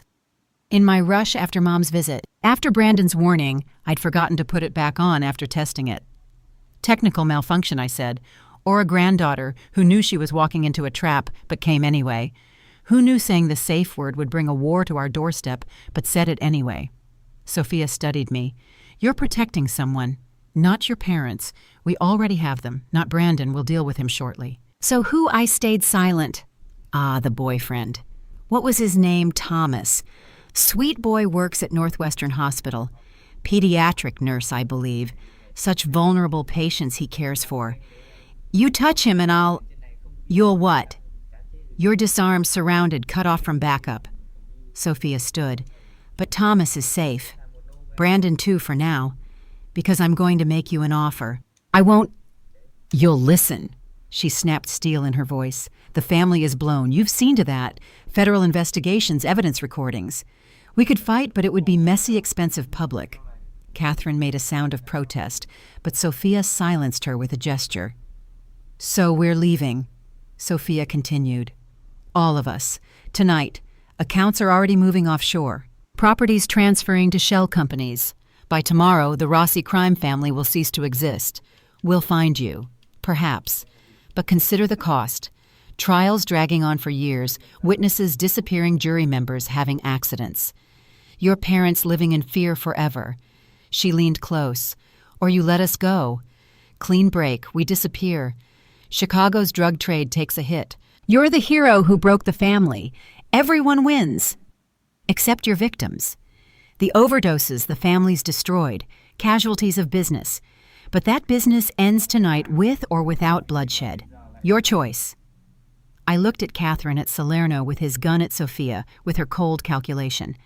3 years of work, and it came down to this moment. "I can't make that deal," I said. "I thought not. Rossi stubbornness.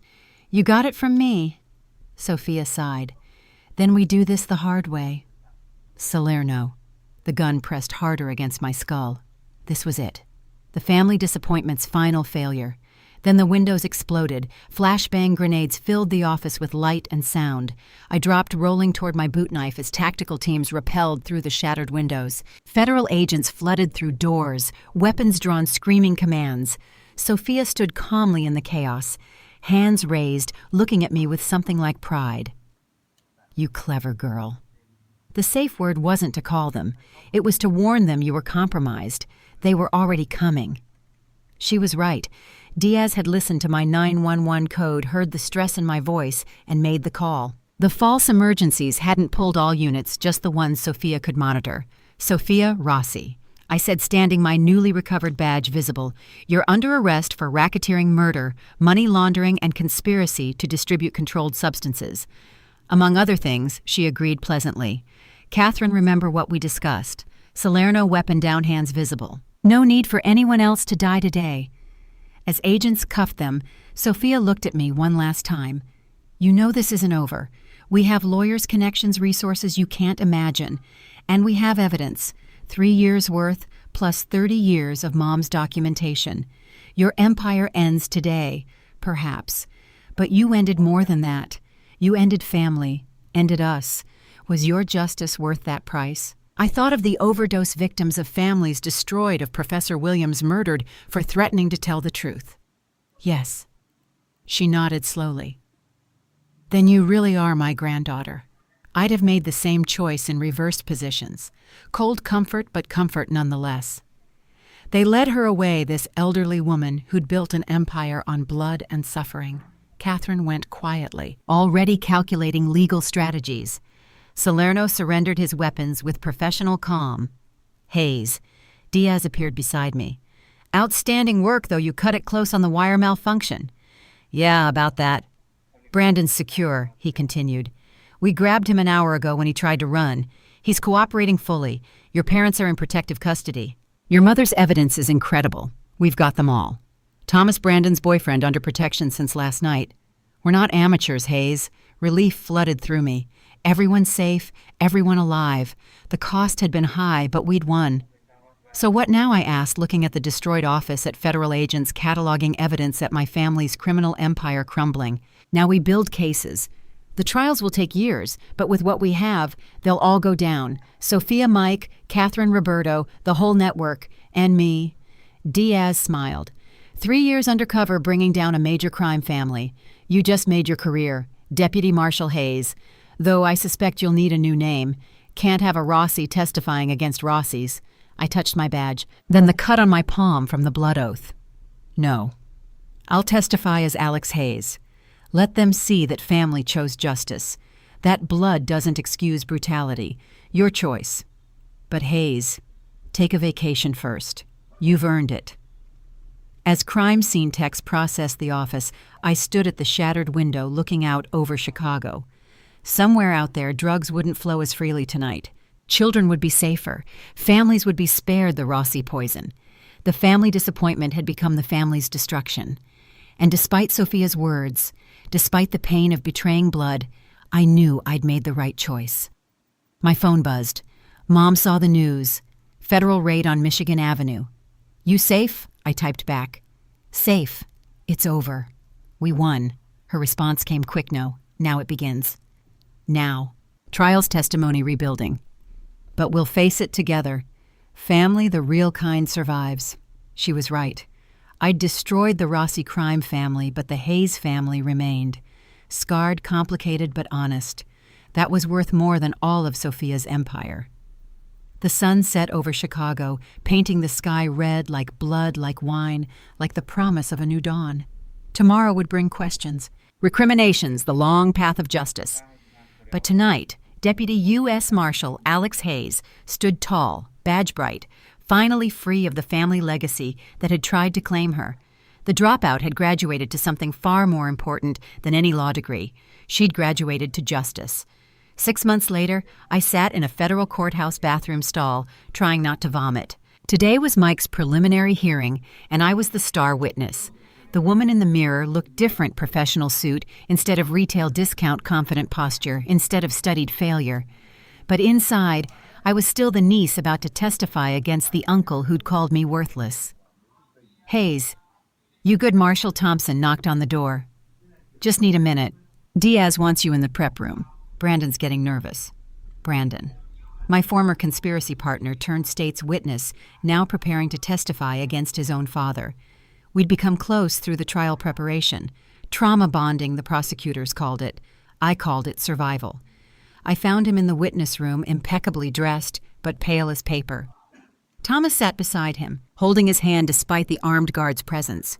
How do you do it? Brandon asked when he saw me. Face them every hearing, every deposition, knowing they want us dead. I remember why we're doing this, I said, sitting across from them. Every pill that doesn't kill someone, every family that doesn't lose a child to fentanyl. Noble, he said bitterly. But nobility doesn't stop the nightmares, doesn't stop me from seeing my father's face when they arrested him. Thomas squeezed his hand. You're saving lives. That matters more than his approval ever did. Does it? Brandon looked at me. Alex, we destroyed our family. Everyone's in jail or fled. Even the innocent ones are tainted by association. Was justice worth becoming orphans? Before I could answer, Diaz entered. Showtime, people. Mike's lawyer is Vincent Costello, mob attorney extraordinaire. He'll try to paint you both as bitter relatives seeking revenge. Stick to facts, not feelings. We filed into the courtroom through a secure entrance. The gallery was packed, reporters, curiosity seekers, and family. I spotted my parents in the front row, Mom gripping Dad's hand. They'd stood by me through everything, even as their world crumbled. But it was the defendant's table that drew my attention. Mike sat in an expensive suit thinner than before, but still radiating arrogance. He turned as we entered, his eyes locking with mine. The uncle who'd mocked me at every family gathering now depended on my testimony for his fate. The United States versus Michael Corbin, the clerk announced. Judge Harrison presiding. My blood chilled. Harrison, the same Judge Sophia had bragged about owning. He'd supposedly recused himself from anything Rossi-related.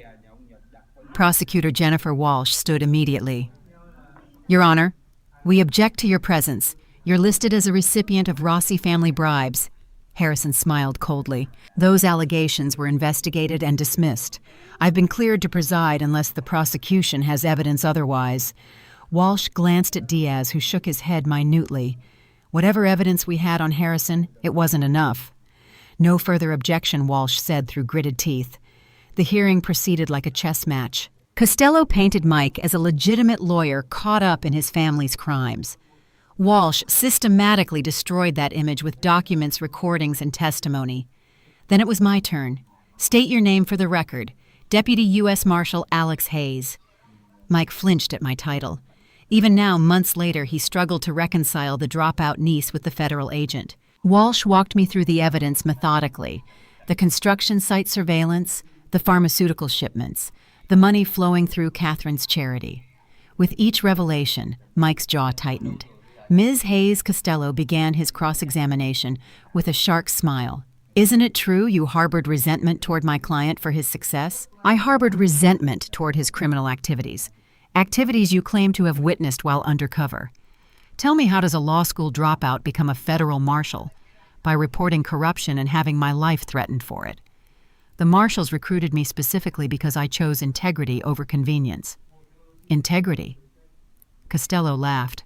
You lied to your family for 3 years, accepted their hospitality, ate at their table, all while planning their destruction. Is that integrity? Objection, Walsh called. Argumentative. Overruled, Harrison said, smiling slightly. The witness may answer. Integrity, I said firmly, is choosing justice over blood, choosing to stop drug dealers even when they share your name. Drug dealers. My client is a respected attorney. Your client personally supervised midnight drug transfers. I have video evidence. Costello's smile faltered. Video that could be doctored. Deepfakes are common now. Then perhaps Brandon Corbin's testimony will be more convincing, Walsh interjected. The defendant's own son. Mike's composure finally cracked. That ungrateful little Mr. Corbin, Harrison warned, though his heart wasn't in it. Brandon took the stand next, hands trembling as he was sworn in. Watching Mike watch his son was like seeing a predator realize it was prey. Mr. Corbin, Walsh began gently tell us about your father's pharmaceutical practice. Brandon's testimony was devastating. Names, dates, amounts he'd kept meticulous records knowing this day would come. With each revelation, Mike's face darkened. You documented your father's crimes for months. Costello attacked during cross. Why didn't you report them immediately? Because he threatened me, Brandon said quietly. Threatened people I loved. Threatened how Brandon looked at Thomas in the gallery. He discovered I was gay. Said he'd destroy anyone I cared about if I didn't join the family business. So you claim. But isn't it possible you're lying to protect your lifestyle to gain revenge for his disappointment? Objection, Walsh shot up. Counsel is badgering. I'll answer, Brandon interrupted, steel in his voice. My father's disappointment started long before he knew I was gay. It started when I showed compassion instead of cruelty, when I questioned instead of obeyed, when I chose love over fear. So yes, he was disappointed, but I'm not lying. I have recordings. The courtroom erupted as Brandon produced a flash drive. Harrison called for order, but the damage was done. Whatever game he was playing, the evidence was overwhelming. Court recessed for lunch. In the hallway, Mom pulled me aside. That judge is dirty. We know, but without proof. I might have proof. She glanced around nervously. Remember my safety deposit box? There's more than just Rossi evidence. Harrison's been taking money for 20 years. I have photos, bank records, even a recording of Sophia discussing his prices. Mom, why didn't you? Because Harrison has connections everywhere. Judges protect judges. But now, with everything public... She pressed a key into my hand. Box 447. There's a file marked Insurance. Everything's there. I found Diaz immediately.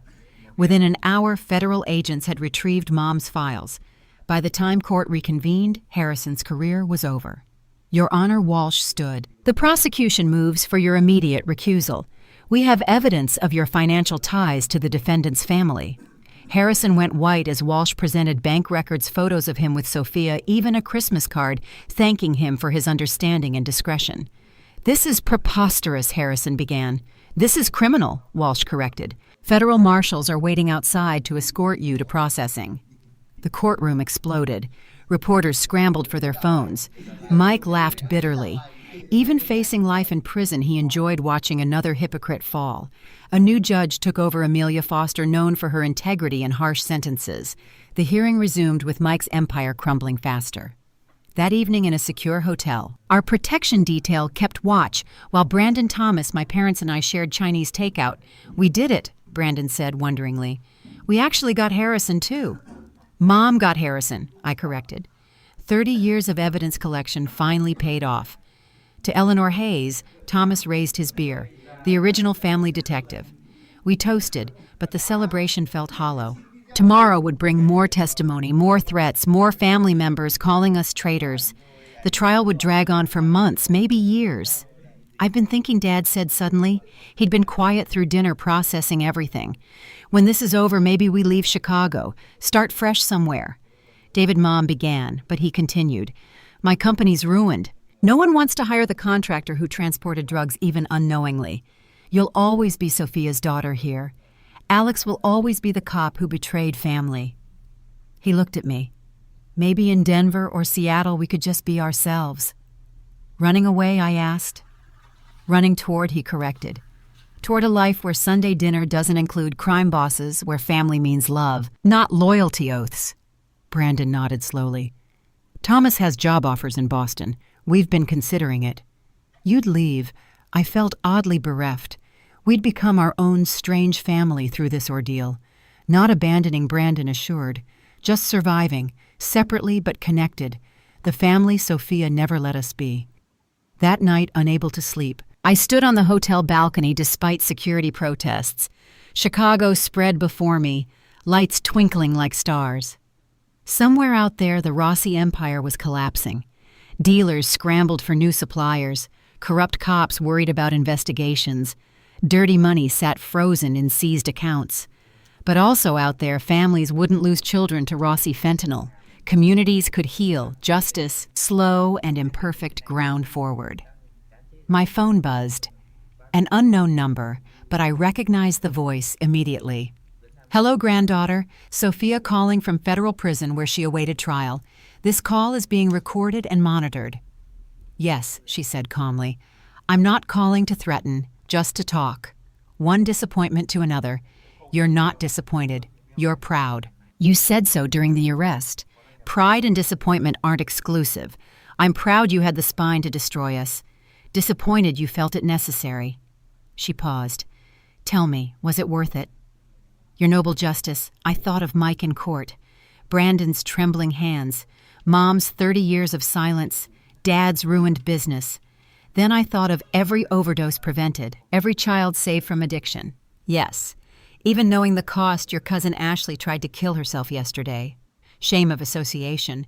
Your Aunt Maria's restaurant closed. No one wants to eat where criminals gathered. Innocent suffering for our sins. The words hit like physical blows.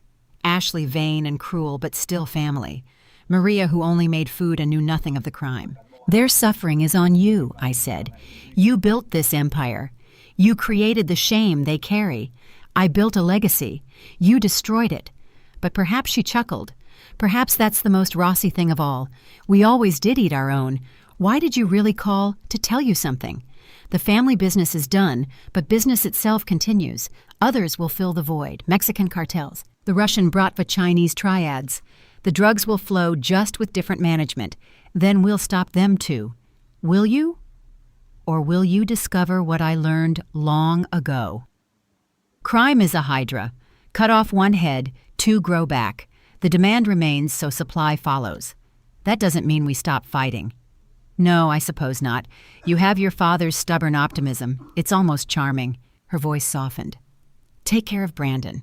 Prison won't be kind to Mike's gay son who turned rat. He'll need protection. We'll protect our own. Our own, she mused. You've made a new family from the ashes of the old. How poetic, how painful, how perfectly... Rossi. The line went dead. I stared at the phone, then at the city beyond. Sophia was right about one thing. Crime would continue. But she was wrong about it being pointless to fight. Tomorrow would bring more testimony, more family members exposed, more corruption revealed, more pain in pursuit of justice. But also more lives saved, more communities protected, more proof that someone gave a damn. I went back inside where my chosen family slept. Parents who stood by me. A cousin who chose truth over comfort, and his boyfriend who loved him through it all. Not the family I was born into, but the family I'd earned. The war against the Rossi Empire was almost won. But the war for Chicago's soul, for justice over blood, for right over easy, that war continued. And Deputy U.S. Marshal Alex Hayes would be on the front lines, badge shining, surrounded by the family that mattered, those who chose justice too. The dropout had become the law, and the law, unlike blood, was incorruptible. The safe house felt more like a prison after 8 months of trial preparation. I stared at my laptop screen, reviewing testimony for the dozenth time when Marshal Thompson burst through the door. "We have a problem," he announced, rain dripping from his coat. "Salerno's dead." I shot to my feet. What? He was in solitary, poisoned. Someone got to his food. A professional hit disguised as an allergic reaction. Thompson's face was grim. But that's not the worst part. He left a note. He handed me an evidence bag containing a single piece of paper. Salerno's shaky handwriting spelled out my doom. The rat marshal has been feeding Sophia information all along. Check her visitor logs. This is insane, I said, blood running cold. I've never visited Sophia. I've had no contact. I know that Diaz knows that, but Internal Affairs doesn't. Thompson slumped into a chair. Someone's doctored the federal prison visitor records. Shows you visiting Sophia 12 times over the past 6 months. That's impossible. I've been under protection. The logs show you using your marshal credentials to bypass normal channels. Late-night visits, no recordings guard, conveniently absent. He met my eyes. Someone's setting you up, and they're doing a hell of a job. My phone rang. Diaz. Hayes. Don't come to the courthouse today. IA is here with a warrant. They want to bring you in for questioning. Sir, I haven't. I know. But until we can prove these records are fake, you're suspended. Thompson will escort you to IA headquarters. The world tilted. 3 years undercover, months of testimony, and now I was the suspect. There's more. Diaz continued. They found $50,000 in cash in a safety deposit box under your mother's maiden name. Same bank where Brandon kept his evidence. The timing is suspicious as hell. Someone was playing chess while we'd been playing checkers. Every move was calculated to destroy my credibility before the biggest trial in Chicago history. At IA headquarters, Agent Sarah Chen laid out the evidence with clinical precision, visitor logs, financial records, even security footage that somehow showed someone matching my description entering the prison. Explain this, Chen demanded, sliding photos across the table. The woman in the grainy images could have been me, same height, similar build face obscured by shadows and angles. Whoever planned this understood federal systems intimately. Deepfake technology, I said, or a body double. Check the metadata. We did. Everything's clean. Timestamps match. Facial recognition gives a 70% match to you. Chen leaned forward. Here's what I think happened. You got in deep with the Rossis, started sympathizing. Stockholm Syndrome. Sophia offered you money to keep her informed, maybe promised to spare your parents. Are you seriously suggesting I betrayed everything for $50,000? People have turned for less, and you had access to every aspect of the investigation. Sophia, knowing our moves, would explain why some raids came up empty, why certain witnesses disappeared before we could protect them. My mind raced, piecing together the trap. This is exactly what Sophia wants. Discredit me before I testify, throw the whole case into doubt. Or you're dirty and got caught. Chen interrupted. Brandon Corbin agreed to take a polygraph about your involvement. Says he noticed suspicious behavior but was too scared to report it. What? The betrayal hit like a physical blow. Brandon would never... He's in interrogation room 3 right now. Want to watch? Through the one-way mirror, I saw Brandon hooked to a polygraph machine. He looked terrible with hollow eyes and trembling hands. The examiner asked baseline questions, then got to the point. Did Marshal Hayes ever say anything suggesting sympathy for Sophia Rossi? Yes, Brandon answered, voice flat. Did she ever seem to know information she shouldn't have? Yes. Do you believe she may have been compromised? A long pause. I don't know. Maybe. I wanted to scream, to bang on the glass, to demand he tell the truth. But then I saw something the examiner missed, the way Brandon's eyes kept darting to the corner, the specific pattern of his hand trembles. Morse code tapped against his thigh. THEHAVETHOMAS.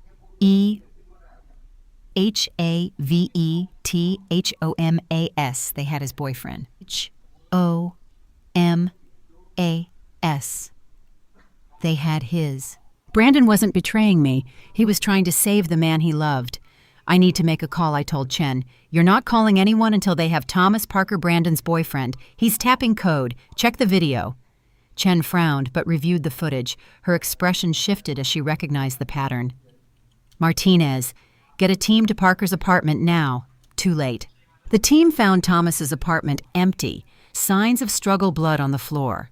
A note on the kitchen table. The marshal's testimony dies, or the nurse does. You have 24 hours. This changes things. Chen admitted, but not everything. The evidence against you was planted by someone with inside knowledge. I finished. Think about it.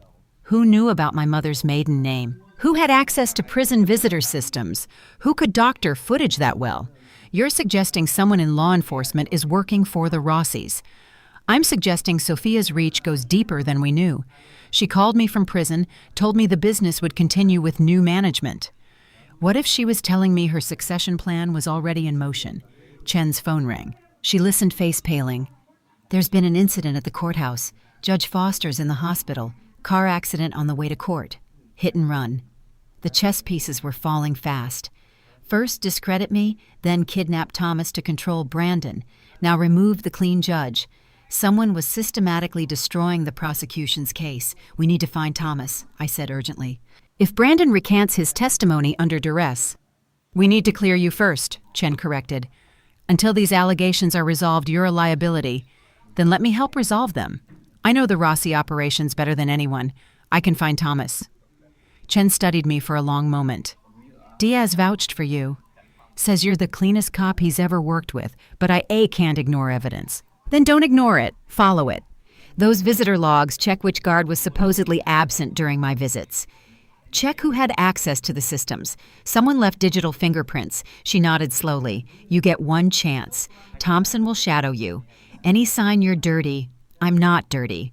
I'm being framed by someone who wants the Rossi empire to survive. Back at the safe house, I dove into the prison's digital systems with Thompson watching.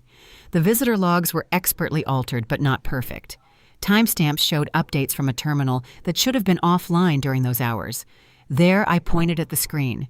That terminal is in the prison's administrative wing.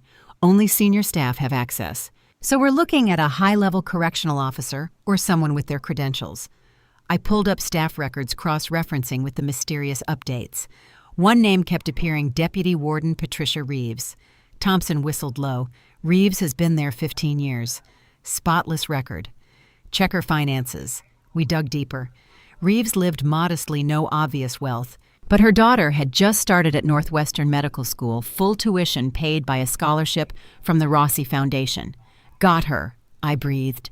The scholarship was approved 2 weeks before my first supposed visit. It's circumstantial. It's a start. Now we find Thomas before. My phone buzzed. Unknown number. But I recognized the voice immediately. Mike calling from Federal Holding. Niece, he said smoothly, enjoying your taste of injustice. How does it feel to be presumed guilty? Where's Thomas safe for now? But his safety depends on your cooperation. Recant your testimony. Admit you fabricated evidence for career advancement. Take responsibility for the investigation's overreach. Go to hell, Mike. I'm probably heading there anyway. But I won't go alone. You have 20 hours left. Thomas is diabetic, isn't he? Would be a shame if he missed his insulin. The line went dead. I looked at Thompson. We need to find him fast. Hayes, if you're being set up, going rogue won't help. Let the FBI handle. The FBI will follow protocol while Thomas dies. I know how the Rossis think, where they'd hold someone. I grabbed my jacket. You coming or not? Thompson sighed, but followed. Diaz is going to kill me. We started with the obvious locations, warehouses the Rossis had used properties seized but not yet processed, all empty. As we drove through Chicago's rain-slicked streets, I tried to think like Sophia. She'd want him somewhere symbolic, I said suddenly. Somewhere that sends a message. Like where... Then it hit me. The old Rossi bakery where Sophia started before the restaurant. It's been closed for years, but the family still owns it. The bakery sat in an industrial district looking abandoned, but fresh tire tracks in the mud suggested recent visitors. Thompson called for backup while I studied the building. 6 entrances, I noted. They'll expect us at the main door. But there's an old delivery tunnel from Prohibition days. My grandfather used to tell stories about it. Backup's 10 minutes out. Thomas might not have 10 minutes.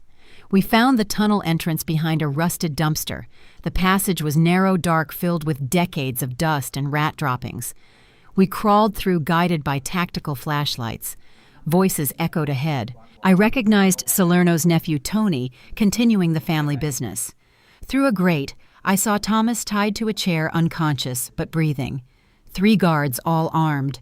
Boss says we ice him at midnight if the marshal doesn't fold, Tony was saying.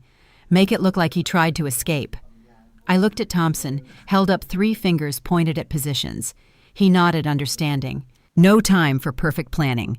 We burst through simultaneously. Thompson took the left guard while I handled the right.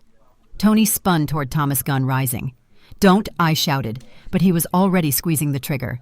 I fired first. Tony dropped, clutching his shoulder. The 3rd guard surrendered immediately, dropping his weapon and raising his hands. Thomas. I rushed to him, checking his vitals. Pulse weak but steady. As Thompson secured the scene, I found Thomas's medical kit in the corner. They'd at least kept him alive for leverage. Alex. Thomas's eyes fluttered open as I administered insulin. Brandon, they made him lie. I know. He's safe. You're safe now. No, he grabbed my arm weakly. You don't understand. It's not over. Sophia. She's been running things from inside. The warden Reeves. We know. Not just Reeves. Higher. Someone in DOJ. Someone who can access any system, change any record. His voice faded. Brandon heard them talking. Assistant director. He passed out before finishing. But he'd given me enough. Assistant director meant someone at the highest levels of law enforcement was dirty. Sirens approached. As EMTs loaded Thomas onto a stretcher, Chen arrived with a full internal affairs team. Impressive work, Hayes. We picked up Reeves an hour ago. She's already talking, confirming your visitor logs were fabricated. It goes higher, I said. Thomas said director level. Chen's expression darkened. That's a serious allegation. This whole thing is serious. Someone's trying to save the Rossi empire by destroying the prosecution. What you need to do is report for debriefing. You're still suspended pending full investigation. She softened slightly. But off the record, good work. Thomas would be dead without you. At the hospital, Brandon sobbed apologies while clutching Thomas's hand. I'm sorry, Alex. They said they'd kill him slowly. I had to. You protected the person you love, I said. I understand. But now we fight back. Smart. Whoever's running this from inside, they just showed their hand. They're desperate enough to kidnap and frame. That means we're close. Diaz appeared looking exhausted. The Attorney General's office is opening a corruption probe. Every person with access to those systems is being investigated. In the meantime, the trial continues tomorrow with or without Foster. Who's presiding? Judge Catherine Stone. Former military, no ties to Chicago, flown in specifically for this. He studied me. You're cleared to testify, but Chen wants you under IA surveillance. Fine. Let them watch. I've got nothing to hide. But as I sat in that hospital room watching Brandon tend to Thomas, I wondered how deep the corruption went. The Rossi empire was supposed to be finished, but like Sophia had warned, crime is a hydra. Cut off one head, watch another grow. Tomorrow I would testify against Mike, knowing someone powerful wanted me silenced. The family I'd betrayed still had claws, even from behind bars. The war wasn't over. It had just revealed a new enemy, one wearing a badge. The federal courthouse basement conference room felt like a bunker. Marshal Diaz had called an emergency meeting at 5 a.m., 2 hours before Mike's trial resumed. Around the table sat the core team, me, Thompson, Prosecutor Walsh, and Agent Chen from Internal Affairs. "We've identified our mole," Diaz announced without preamble, sliding a file across the table. Assistant Director Harold Fitzgerald, DOJ, Criminal Division. 15-year veteran's spotless record, and Sophia Rossi's inside man for the last decade. My stomach dropped. Fitzgerald had oversight of major organized crime cases. He'd had access to everything. Evidence Walsh asked already calculating how this would impact her case. Thomas Parker recorded partial conversations while captive. Brandon Corbin provided financial records he'd hidden showing payments to Fitzgerald through shell companies. And Diaz paused. Fitzgerald's son died of an overdose 5 years ago. Fentanyl-laced heroin. "You're saying he's working for the people who might have killed his son?" Thompson asked, incredulous. "We're saying grief makes people do incomprehensible things," Chen explained. Sophia apparently convinced him the real villains were the Mexican cartels. She promised to help him get revenge if he helped her maintain control of Chicago's drug trade. "Classic Sophia," I muttered. "Find someone's weakness twisted into loyalty." The question now, Walsh interjected, is how much Fitzgerald compromised. Which witnesses did he expose? Which safe houses did he burn? How many cases are tainted? Diaz's expression was grim. "We have to assume everything. Every witness location, every piece of evidence, every strategy we've discussed in official channels. So we're flying blind into the biggest trial of the decade," I asked. "Not blind, just careful." Diaz turned to me. "Hayes, you testify in 3 hours. Fitzgerald doesn't know we've identified him." "We're going to use that." "I'm bait. You're a federal marshal who understands the stakes. Fitzgerald will make a move. He has to with the trial resuming. When he does, we'll be ready." Walsh gathered her papers. "I need to prepare for this. If Fitzgerald's been feeding information to the defense, Costello knows our entire strategy." As the meeting dispersed, Chen pulled me aside. "There's something else. We've been monitoring Sophia's communications from prison. She made a call last night to a burner phone. One sentence before hanging up. 'The package arrives today.' Package could mean anything. Weapons, drugs, a hit squad, or documents. Fitzgerald had access to sealed FBI files on other crime families. What if Sophia's planning to expose corrupt officials in rival organizations, create chaos while she rebuilds? The implications were staggering. If Sophia had FBI intelligence on other crime families, she could start a war from her prison cell. "We need a warrant." I started, but Chen shook her head. "Already in motion. Every major crime family in Chicago is being notified through back channels. If they have dirty cops, they'll handle it internally. Street justice. Sometimes that's the only kind that works." Chen's phone buzzed. Fitzgerald just entered the building. He's heading for the U.S. Attorney's Office, probably trying to access the prosecution's final witness list. Let me guess, I'm on that list. Top of it. Along with your parents, Brandon, and 3 former Rossi associates who flipped. She met my eyes. Whatever Fitzgerald's planning, it happens today. I returned to the witness prep room where my parents waited with their security detail. Mom was teaching Dad to play chess on a travel board, her way of managing stress. "Knight to bishop 4, she said, then looked up at me. "You look worried. Just ready for this to be over." Dad moved a pawn randomly. "Your mother's been destroying me for an hour. Apparently she's been playing chess since college. Your father never asked," Mom said, capturing his queen. "People assume housewives don't have strategic minds. Their mistake. Checkmate." Even now, she surprised me. I wondered what other secrets Eleanor Hayes harbored behind her suburban facade.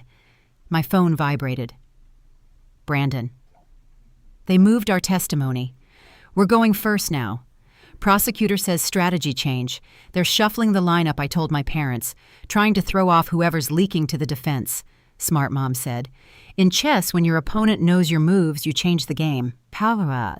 An hour later, we filed into the courtroom through a secure entrance. Judge Stone presided with military bearing, her eyes scanning for any disruption. The gallery was packed but orderly. Mike sat at the defense table, his orange jumpsuit replacing his designer suits, but his arrogance remained intact. Brandon took the stand first. His testimony was devastating: dates, times, amounts, names. But Costello was ready with a counterattack that proved inside information.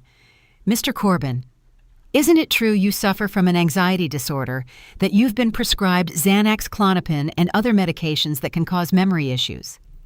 Brandon's face went white. Those medical records were sealed. Yes, but that doesn't... And isn't it true you were hospitalized for a psychotic break 2 years ago, that you believed your family was trying to poison you? That was a reaction to medication, not psychosis. But you did make those accusations. Told doctors your grandmother was putting substances in your food. Walsh objected furiously, but the damage was done. Fitzgerald had fed them Brandon's confidential medical history, painting him as unstable. When my turn came, I was ready for war. State your name for the record. Deputy U.S. Marshal Alex Hayes. Ms. Hayes Costello began immediately. Is it true you're currently under investigation by Internal Affairs? Walsh shot up. Objection. Relevance goes to credibility. Costello smiled. I'll allow it, Judge Stone ruled. But tread carefully, Counselor. Yes, I answered. I investigated false allegations that have since been disproven. False allegations like the false allegations you made against Professor Williams. Before dropping out of law school, Williams was taking bribes. He was murdered before he could be prosecuted.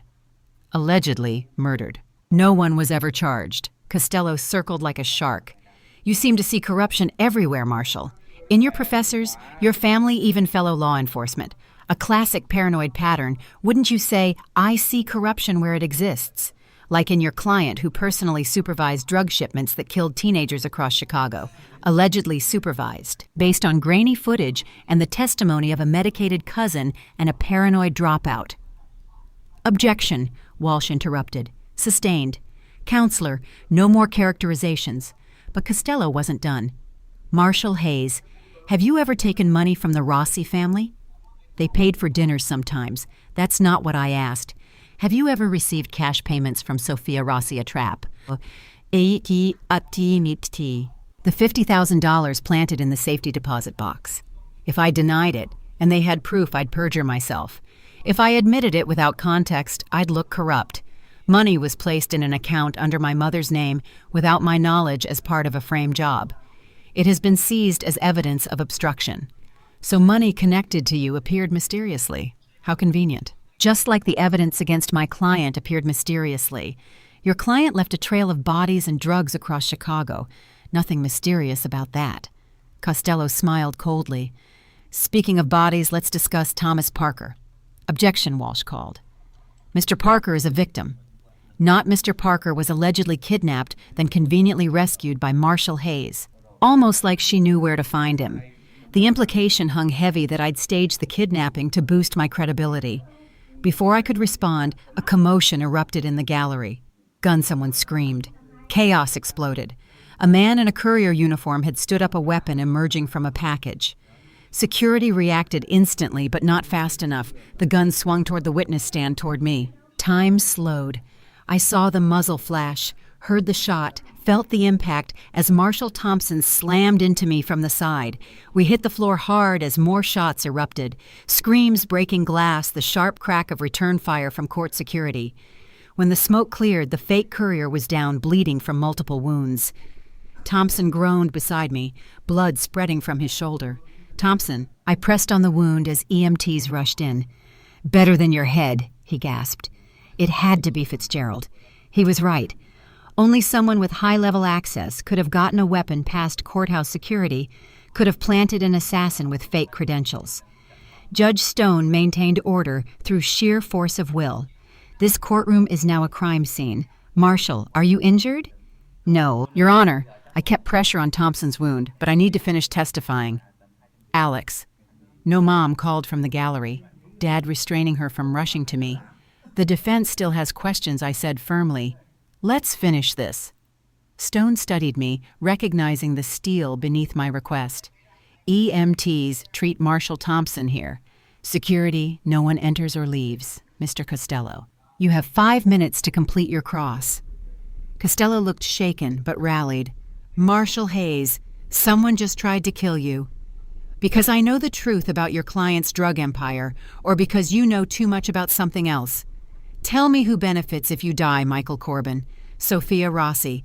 Anyone who profits from fentanyl killing kids. Or anyone whose secrets you might expose like a corrupt federal agent, perhaps. He knew somehow. Costello knew about Fitzgerald, which meant Fitzgerald was playing both sides, feeding information everywhere to create maximum chaos. Are you suggesting law enforcement corruption, counselor? I asked carefully. I'm suggesting this case has more players than anyone admits. That my client is a convenient scapegoat, while real corruption goes unpunished. Objection. Walsh stood. Counsel is testifying. An explosion rocked the building, not in the courtroom somewhere below. The lights flickered. Emergency alarms blared. Through the windows, smoke billowed from the courthouse's parking garage. Everyone remain calm, Stone commanded, even as security radios crackled with reports of multiple breaches. Diaz burst through the secure door. We need to evacuate the witness now Fitzgerald's gone rogue. He's got a team hitting the courthouse. Like hell I said. I'm finishing my testimony. Hayes, that's an order. With respect, sir, if I run now, they win. Every juror will think I have something to hide. The case dies. Judge Stone made the call. Seal the courtroom. U.S. Marshals secure all entrances. We continue. What followed was the strangest legal proceeding in Chicago history. As SWAT teams battled Fitzgerald's mercenaries 3 floors below, I testified about Mike's crimes. Smoke drifted past the windows while I detailed drug shipments. Distant gunfire punctuated my descriptions of money laundering. Did you see Michael Corbin personally handle narcotics? Costello asked, his voice strained, as another explosion shook the building. I saw him supervise transfers of pharmaceutical crates containing fentanyl. I have video evidence. The lights cut out. Emergency lighting cast everything in red. In that hellish glow, Mike finally broke. Enough he stood ignoring his lawyer's grabbing hands. You want truth, Alex. The truth is, you destroyed a beautiful thing. 3 generations of power, respect, control gone because you couldn't accept your place. Mr. Corbin. Sit down, Stone commanded. We owned this city, Mike continued. Judges, cops, politicians, all ours. And you ungrateful. You threw it away for what? A badge, a pathetic need for Daddy's approval. I threw it away to save lives, I said steadily. Lives, Mike laughed wildly. You know how many people will die in the power vacuum we leave. The cartels will slaughter each other for territory. The Russians will move in. The streets will run with blood. And it's your fault, no. I stood too, facing him across the chaos. It's your fault, yours and Sophia's. You chose crime. You chose murder. You chose to poison our family with greed and violence. We chose strength. We chose a window shattered. A smoke grenade rolled across the floor, filling the room with thick gray clouds. In the confusion, I heard Diaz shouting orders, Mom screaming my name, the sharp crack of a judge's gavel, trying to restore order to hell. When the smoke cleared, Mike was on the floor, Costello restraining him. Blood ran from his nose. He'd tried to charge me and met a lawyer's fist instead. Your Honor. Walsh said, her voice steady, despite the insanity the prosecution rests. Stone looked around her destroyed courtroom. Smoke damage, broken windows, blood on the floor, a defendant in restraints. This court is in recess until the building is secured. Marshals, maintain custody of all parties. As they led Mike away, he stared at me with pure hatred. This isn't over. The family remembers. The family always remembers. The family is finished, I replied. But even as I said it, watching Thompson loaded onto a gurney, hearing reports of dead officers below, I wondered if anything was ever truly finished. Sophia had warned me. Cut off one head, 2 grow back. In the secured witness room afterward, Diaz delivered the news. Fitzgerald's dead, chose suicide over capture. But his team got away with something from evidence lockup. What did they take the Rossi financial records? All of them. Physical and digital copies. He looked exhausted. Without those, the money laundering charges get harder to prove. But we have testimony. From a paranoid marshal and an unstable cousin. Costello shredded our credibility like it was his job, which I guess it was. Chen entered face grim. It gets worse. Sophia Rossi was just diagnosed with terminal cancer. 6 months to live, maybe less. She's petitioning for compassionate release. The hits kept coming. Our case was wounded, our evidence compromised, our star witnesses discredited. And somewhere out there, Fitzgerald's mercenaries had the Rossi financial records either to destroy them or sell them back to Sophia. So what do we do, I asked. Diaz smiled grimly. We do what cops do. We adapt. We survive. We find another way. Because you were right about one thing, Hayes. This isn't over. Through the broken courthouse windows, Chicago sprawled before us, unaware that its underworld had just shifted. The Rossi empire was wounded but not dead. New players would emerge from the shadows. The game would continue with different pieces. But so would we. Badge bent but not broken, purpose clear despite the smoke. The family war had become a city war, and I was just getting started. The Chicago Tribune headline screamed across the morning edition, Torino trial shooter, identified as rogue federal agent. Below it, a smaller story, key evidence missing in mob trial. 3 weeks after the courthouse attack, our case was hemorrhaging credibility. I stood in Sophia's restaurant now, a crime scene draped in yellow tape, watching FBI techs process every inch. We'd gotten a tip that the stolen financial records were hidden here, but after 12 hours of searching, we'd found nothing but old sauce stains and family photos. Hayes. Agent Chen approached, holding an evidence bag. You need to see this. Inside was a photo I'd never seen before me at 8 years old, sitting on Sophia's lap, both of us smiling at the camera. On the back, in Sophia's handwriting, my chosen successor. Blood of my blood. She will understand one day. Where was this hidden behind the industrial freezer? Along with these, Chen produced more photos, me at various ages, always with Sophia, always during moments I'd forgotten, birthday parties, Christmas dinners, quiet afternoons in the kitchen. She was documenting me, I whispered, disturbed. All these years, she was watching, planning what? For you to become a federal agent. Maybe that was part of it. Maybe she knew I'd never join willingly, so she waited for me to gain skills she could use later. My phone rang. Unknown number. But by now I recognized the pattern. Hello, Sophia, my dear granddaughter. Are you enjoying your tour of my restaurant? Finding anything interesting? Games within games, right? You knew we'd search here. I knew you would search there. The others are just badges. Your blood. You think like me even when you fight it. She coughed wetly, the cancer making itself known. Have you found my gift yet? What gift? Check the wine cellar. 1947. Barolo bottom shelf. Your grandfather proposed to me the night we drank its twin. I descended into the cellar, Chen following with her weapon drawn. The bottle sat dust-covered among dozens of others. Inside its false bottom, a flash drive. Careful, Chen warned. Could be malware. But I knew Sophia better. This wasn't destruction. This was temptation. We took it to a secure facility, opened it on an air-gap system. Financial records spilled across the screen. But not just Rossi accounts. These were records of every bribe, every payoff, every corrupt official in Chicago for 40 years. Holy, Chen breathed. This is everyone. Judges, cops, politicians, businessmen. She kept records on the entire city's corruption. Her insurance policy, I understood. Mutually assured destruction if anyone moved against her.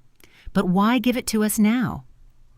The answer came in a video file recorded recently in Sophia's cell. She looked smaller in her orange jumpsuit, the cancer eating away at her empire of flesh, but her eyes remained sharp. Alex. Her recorded voice began. By now, you have found my legacy. 40 years of secrets, of knowing which pillars of society were actually termites. You face a choice. Expose it all and watch Chicago tear itself apart as hundreds of investigations bloom. Or use it wisely, selectively, becoming the power behind the throne. She leaned toward the camera. You think you chose justice over family. No, cara mia, you chose to remake the family in your image. Every criminal you arrest creates a vacuum. Someone fills it. Why not someone you control? Why not build a better empire on the bones of mine? She's insane, Chen said. But I heard the seductive logic. How many criminals had we arrested only to watch worse ones take their place?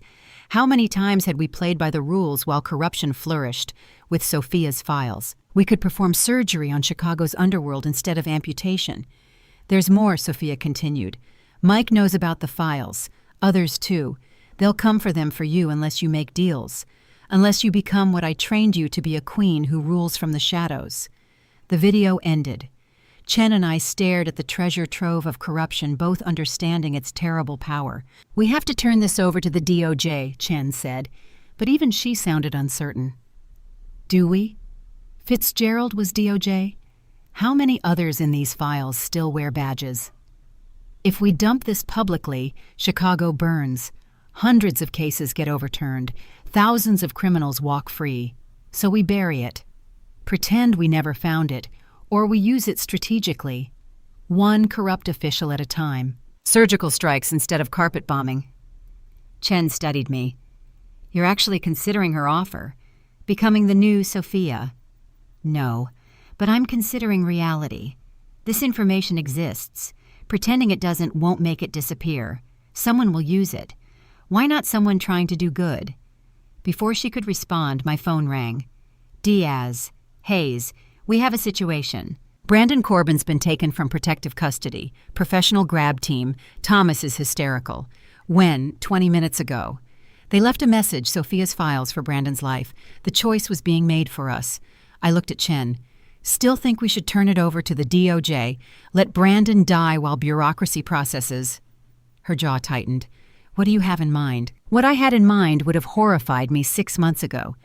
But 6 months ago, I believed in clean lines between good and evil. Now I understood Sophia's final lesson. Power doesn't vanish, it only changes hands. First we save Brandon, then we decide who burns. An hour later, I sat in a diner booth across from Vincent Costello. The mob lawyer looked uncomfortable outside his courtroom kingdom. Thank you for meeting me, I said. You said it concerned my client's safety. Though I don't know why I should trust the woman trying to imprison him. Because your client's son has been kidnapped by competitors who want Sophia's files, and you're going to help me get him back. Costello laughed. Why would I do that? I slid a single page across the table. His name, his accounts, his bribes documented in Sophia's careful handwriting. His face went pale. Jesus Christ, wrong savior. I have 40 years of these. Every dirty lawyer, including you. Help me save Brandon or I burn your entire network. This is blackmail. You're supposed to be a federal agent. I am a federal agent. One who's learned that sometimes saving lives requires getting dirty. I leaned forward. Your client's son will die unless we act. You can help, or you can explain to Mike why you let his boy get tortured, because you were too proud to work with a cop. Costello's hands shook slightly. What do you need information? Who grabbed Brandon? Where would they take him? He was silent for a long moment, calculating odds. Then the Kossoff brothers. Russian outfit trying to move into Rossi territory. They have a warehouse in Cicero they use for interrogations. Guard security, maybe a dozen men, ex-military mostly. He met my eyes. If I help you, if Brandon lives, what happens to that page, it disappears. But I keep the copies, and you keep your mouth shut about Sophia's files. You're becoming her, he said wonderingly. Sophia would be so proud. Sophia's dying in a cell. I'm trying to save lives. Don't confuse the two. But even I heard the hollow ring of my words. 2 hours later, I stood outside the Cicero warehouse with a mixed team FBI SWAT U.S. Marshals and 2 dirty cops Chen had convinced to help using Sophia's files. The irony wasn't lost on me using corruption to fight corruption. Thermal imaging shows 15 hostiles, the team leader reported. 1 heat signature in the basement stationery. Probably Brandon. Alive for now. I made the call. We go in hard and fast. Priority is the hostage.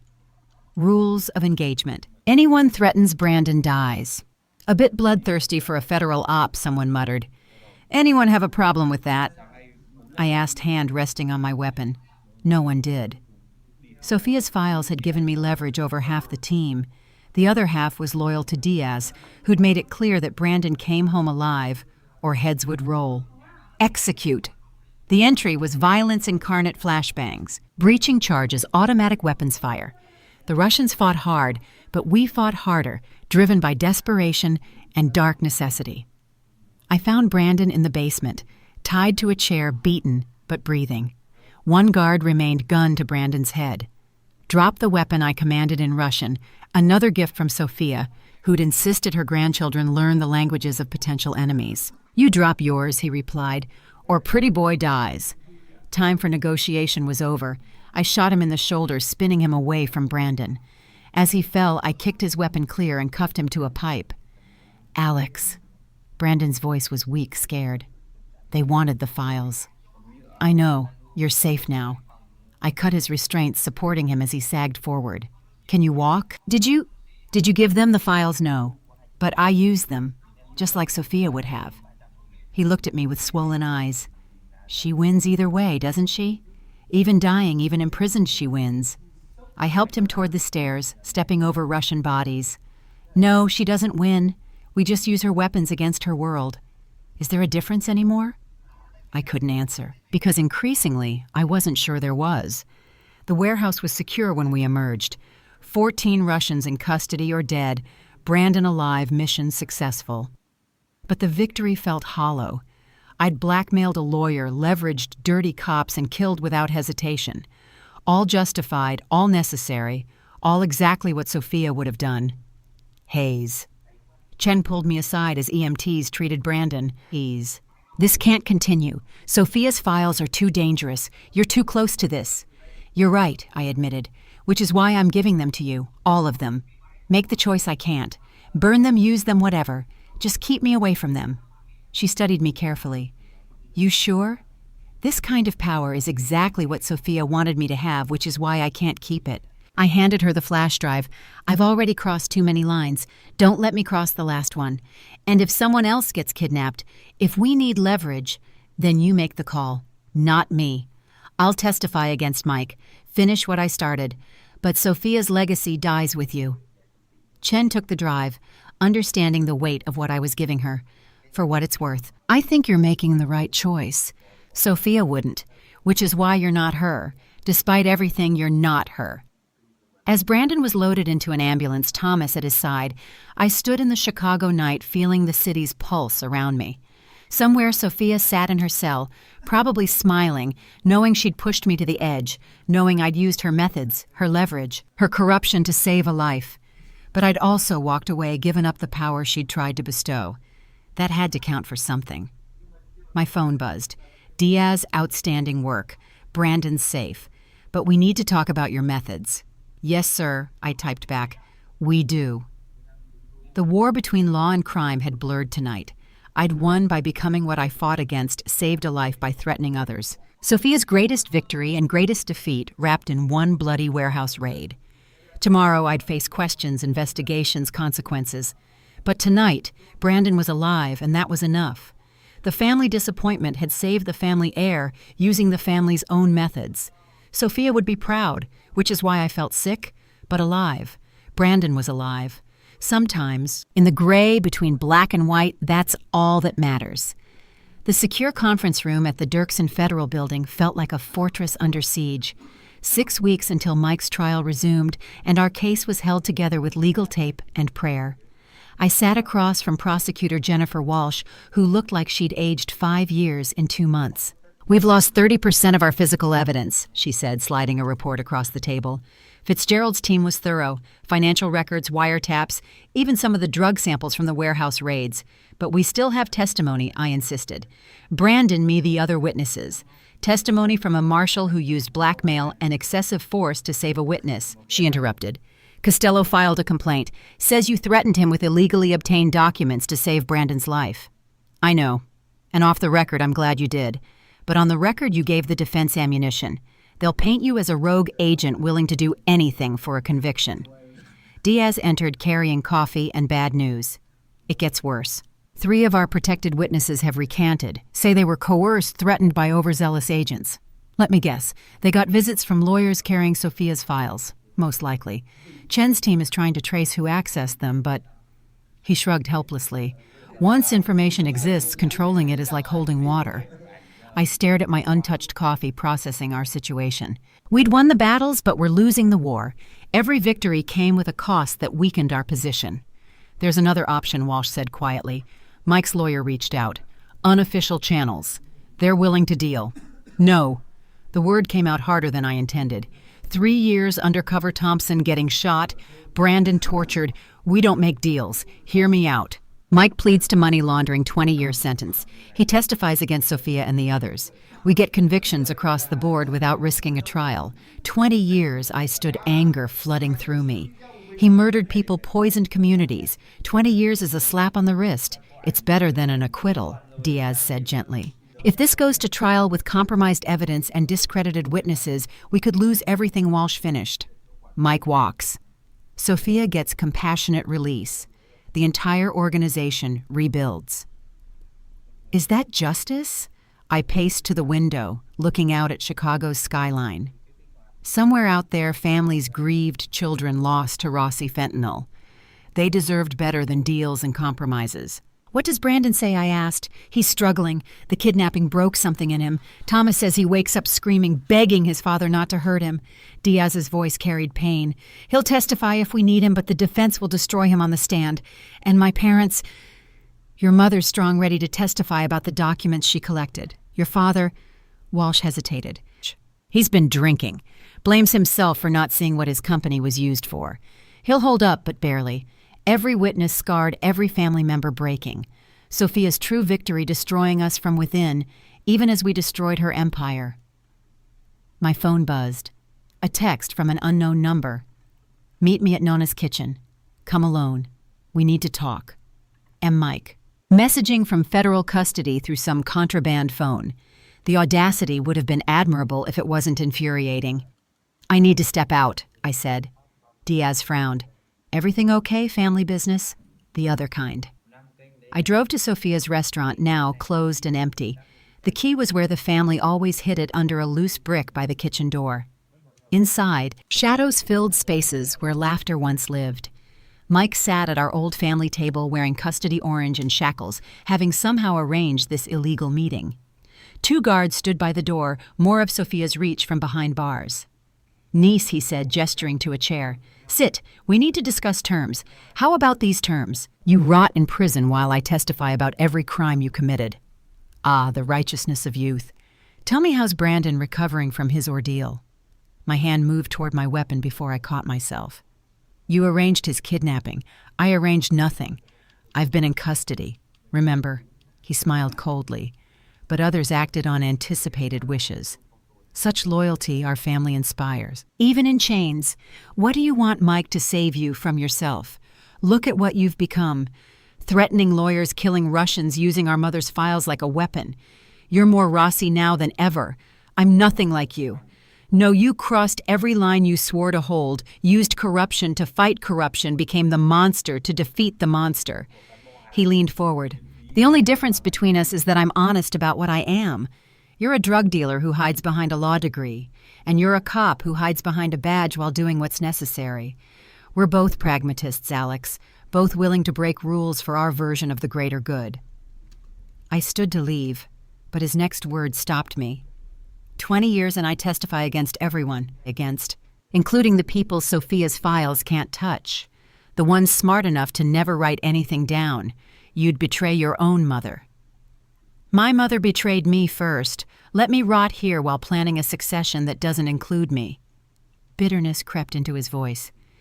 Did you know she was grooming Brandon to take over? My own son turned against me before you ever arrived. Brandon has integrity. She saw that. Brandon has weakness she could exploit, just like she exploited yours.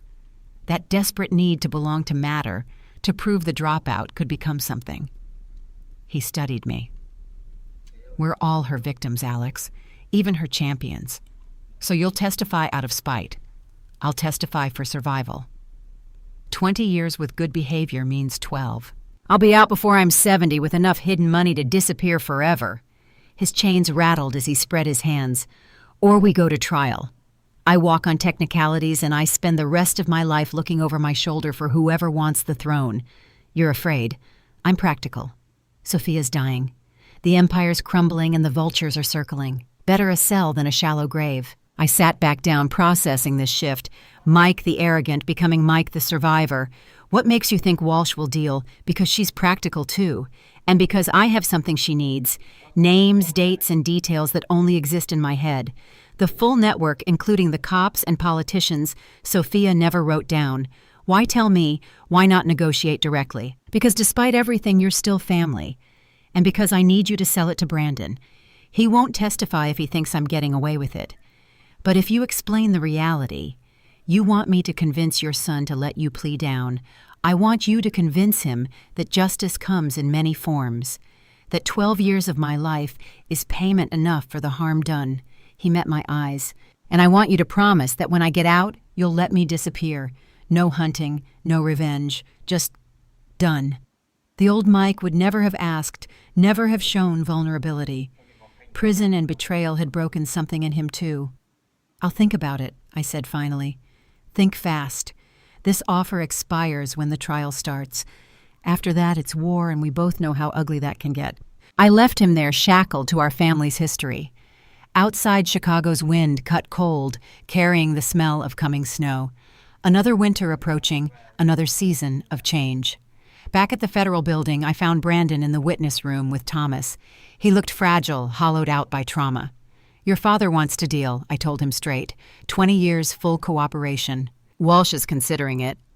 Brandon laughed bitterly. Let me guess. He wants my blessing. Wants me to forgive and forget so he can sleep better in minimum security. He wants to survive. And honestly, it might be our best option. Our best option is watching him die in prison. Our best option is convictions that stick. Your grandmother still has reach. The evidence is compromised. If we go to trial and lose, then we lose. Brandon gripped Thomas's hand. But at least we fought. At least we didn't compromise with evil, like I compromised to save you. The words came out sharper than I intended, like I became what I hated to keep you alive. Silence fell heavy between us. Thomas spoke first. Brandon, maybe we should listen. If Mike testifies, others go down too. The network collapses. The network's already collapsing. This is just about minimizing damage. Brandon turned to me. You know what the hardest part is? Part of me still loves him. The father who taught me to ride a bike, who read me stories, who I wanted so desperately to please.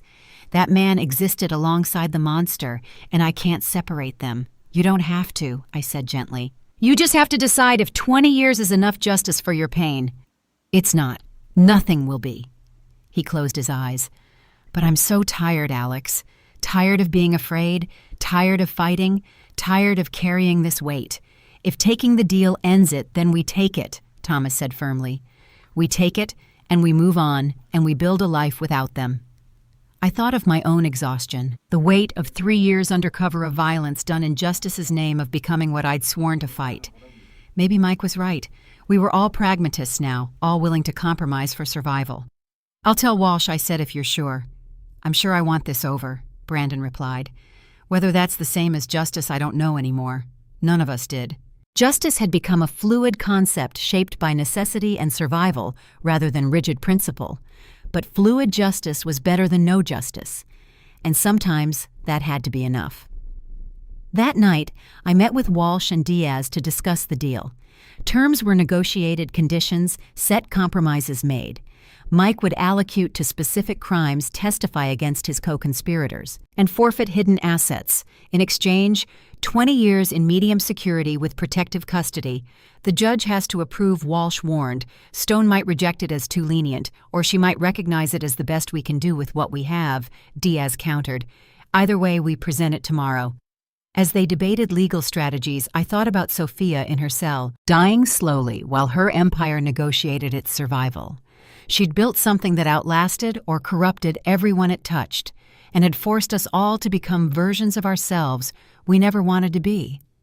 The family disappointment had become the family negotiator, a broker of compromises and dealer in gray areas. Not the victory I'd imagined, but the victory that was available. tomorrow. We'd present the deal to a judge. Mike would admit his guilt, accept his punishment, and betray the mother who'd made him. The Rossi crime family would officially end, not with a bang, but with paperwork.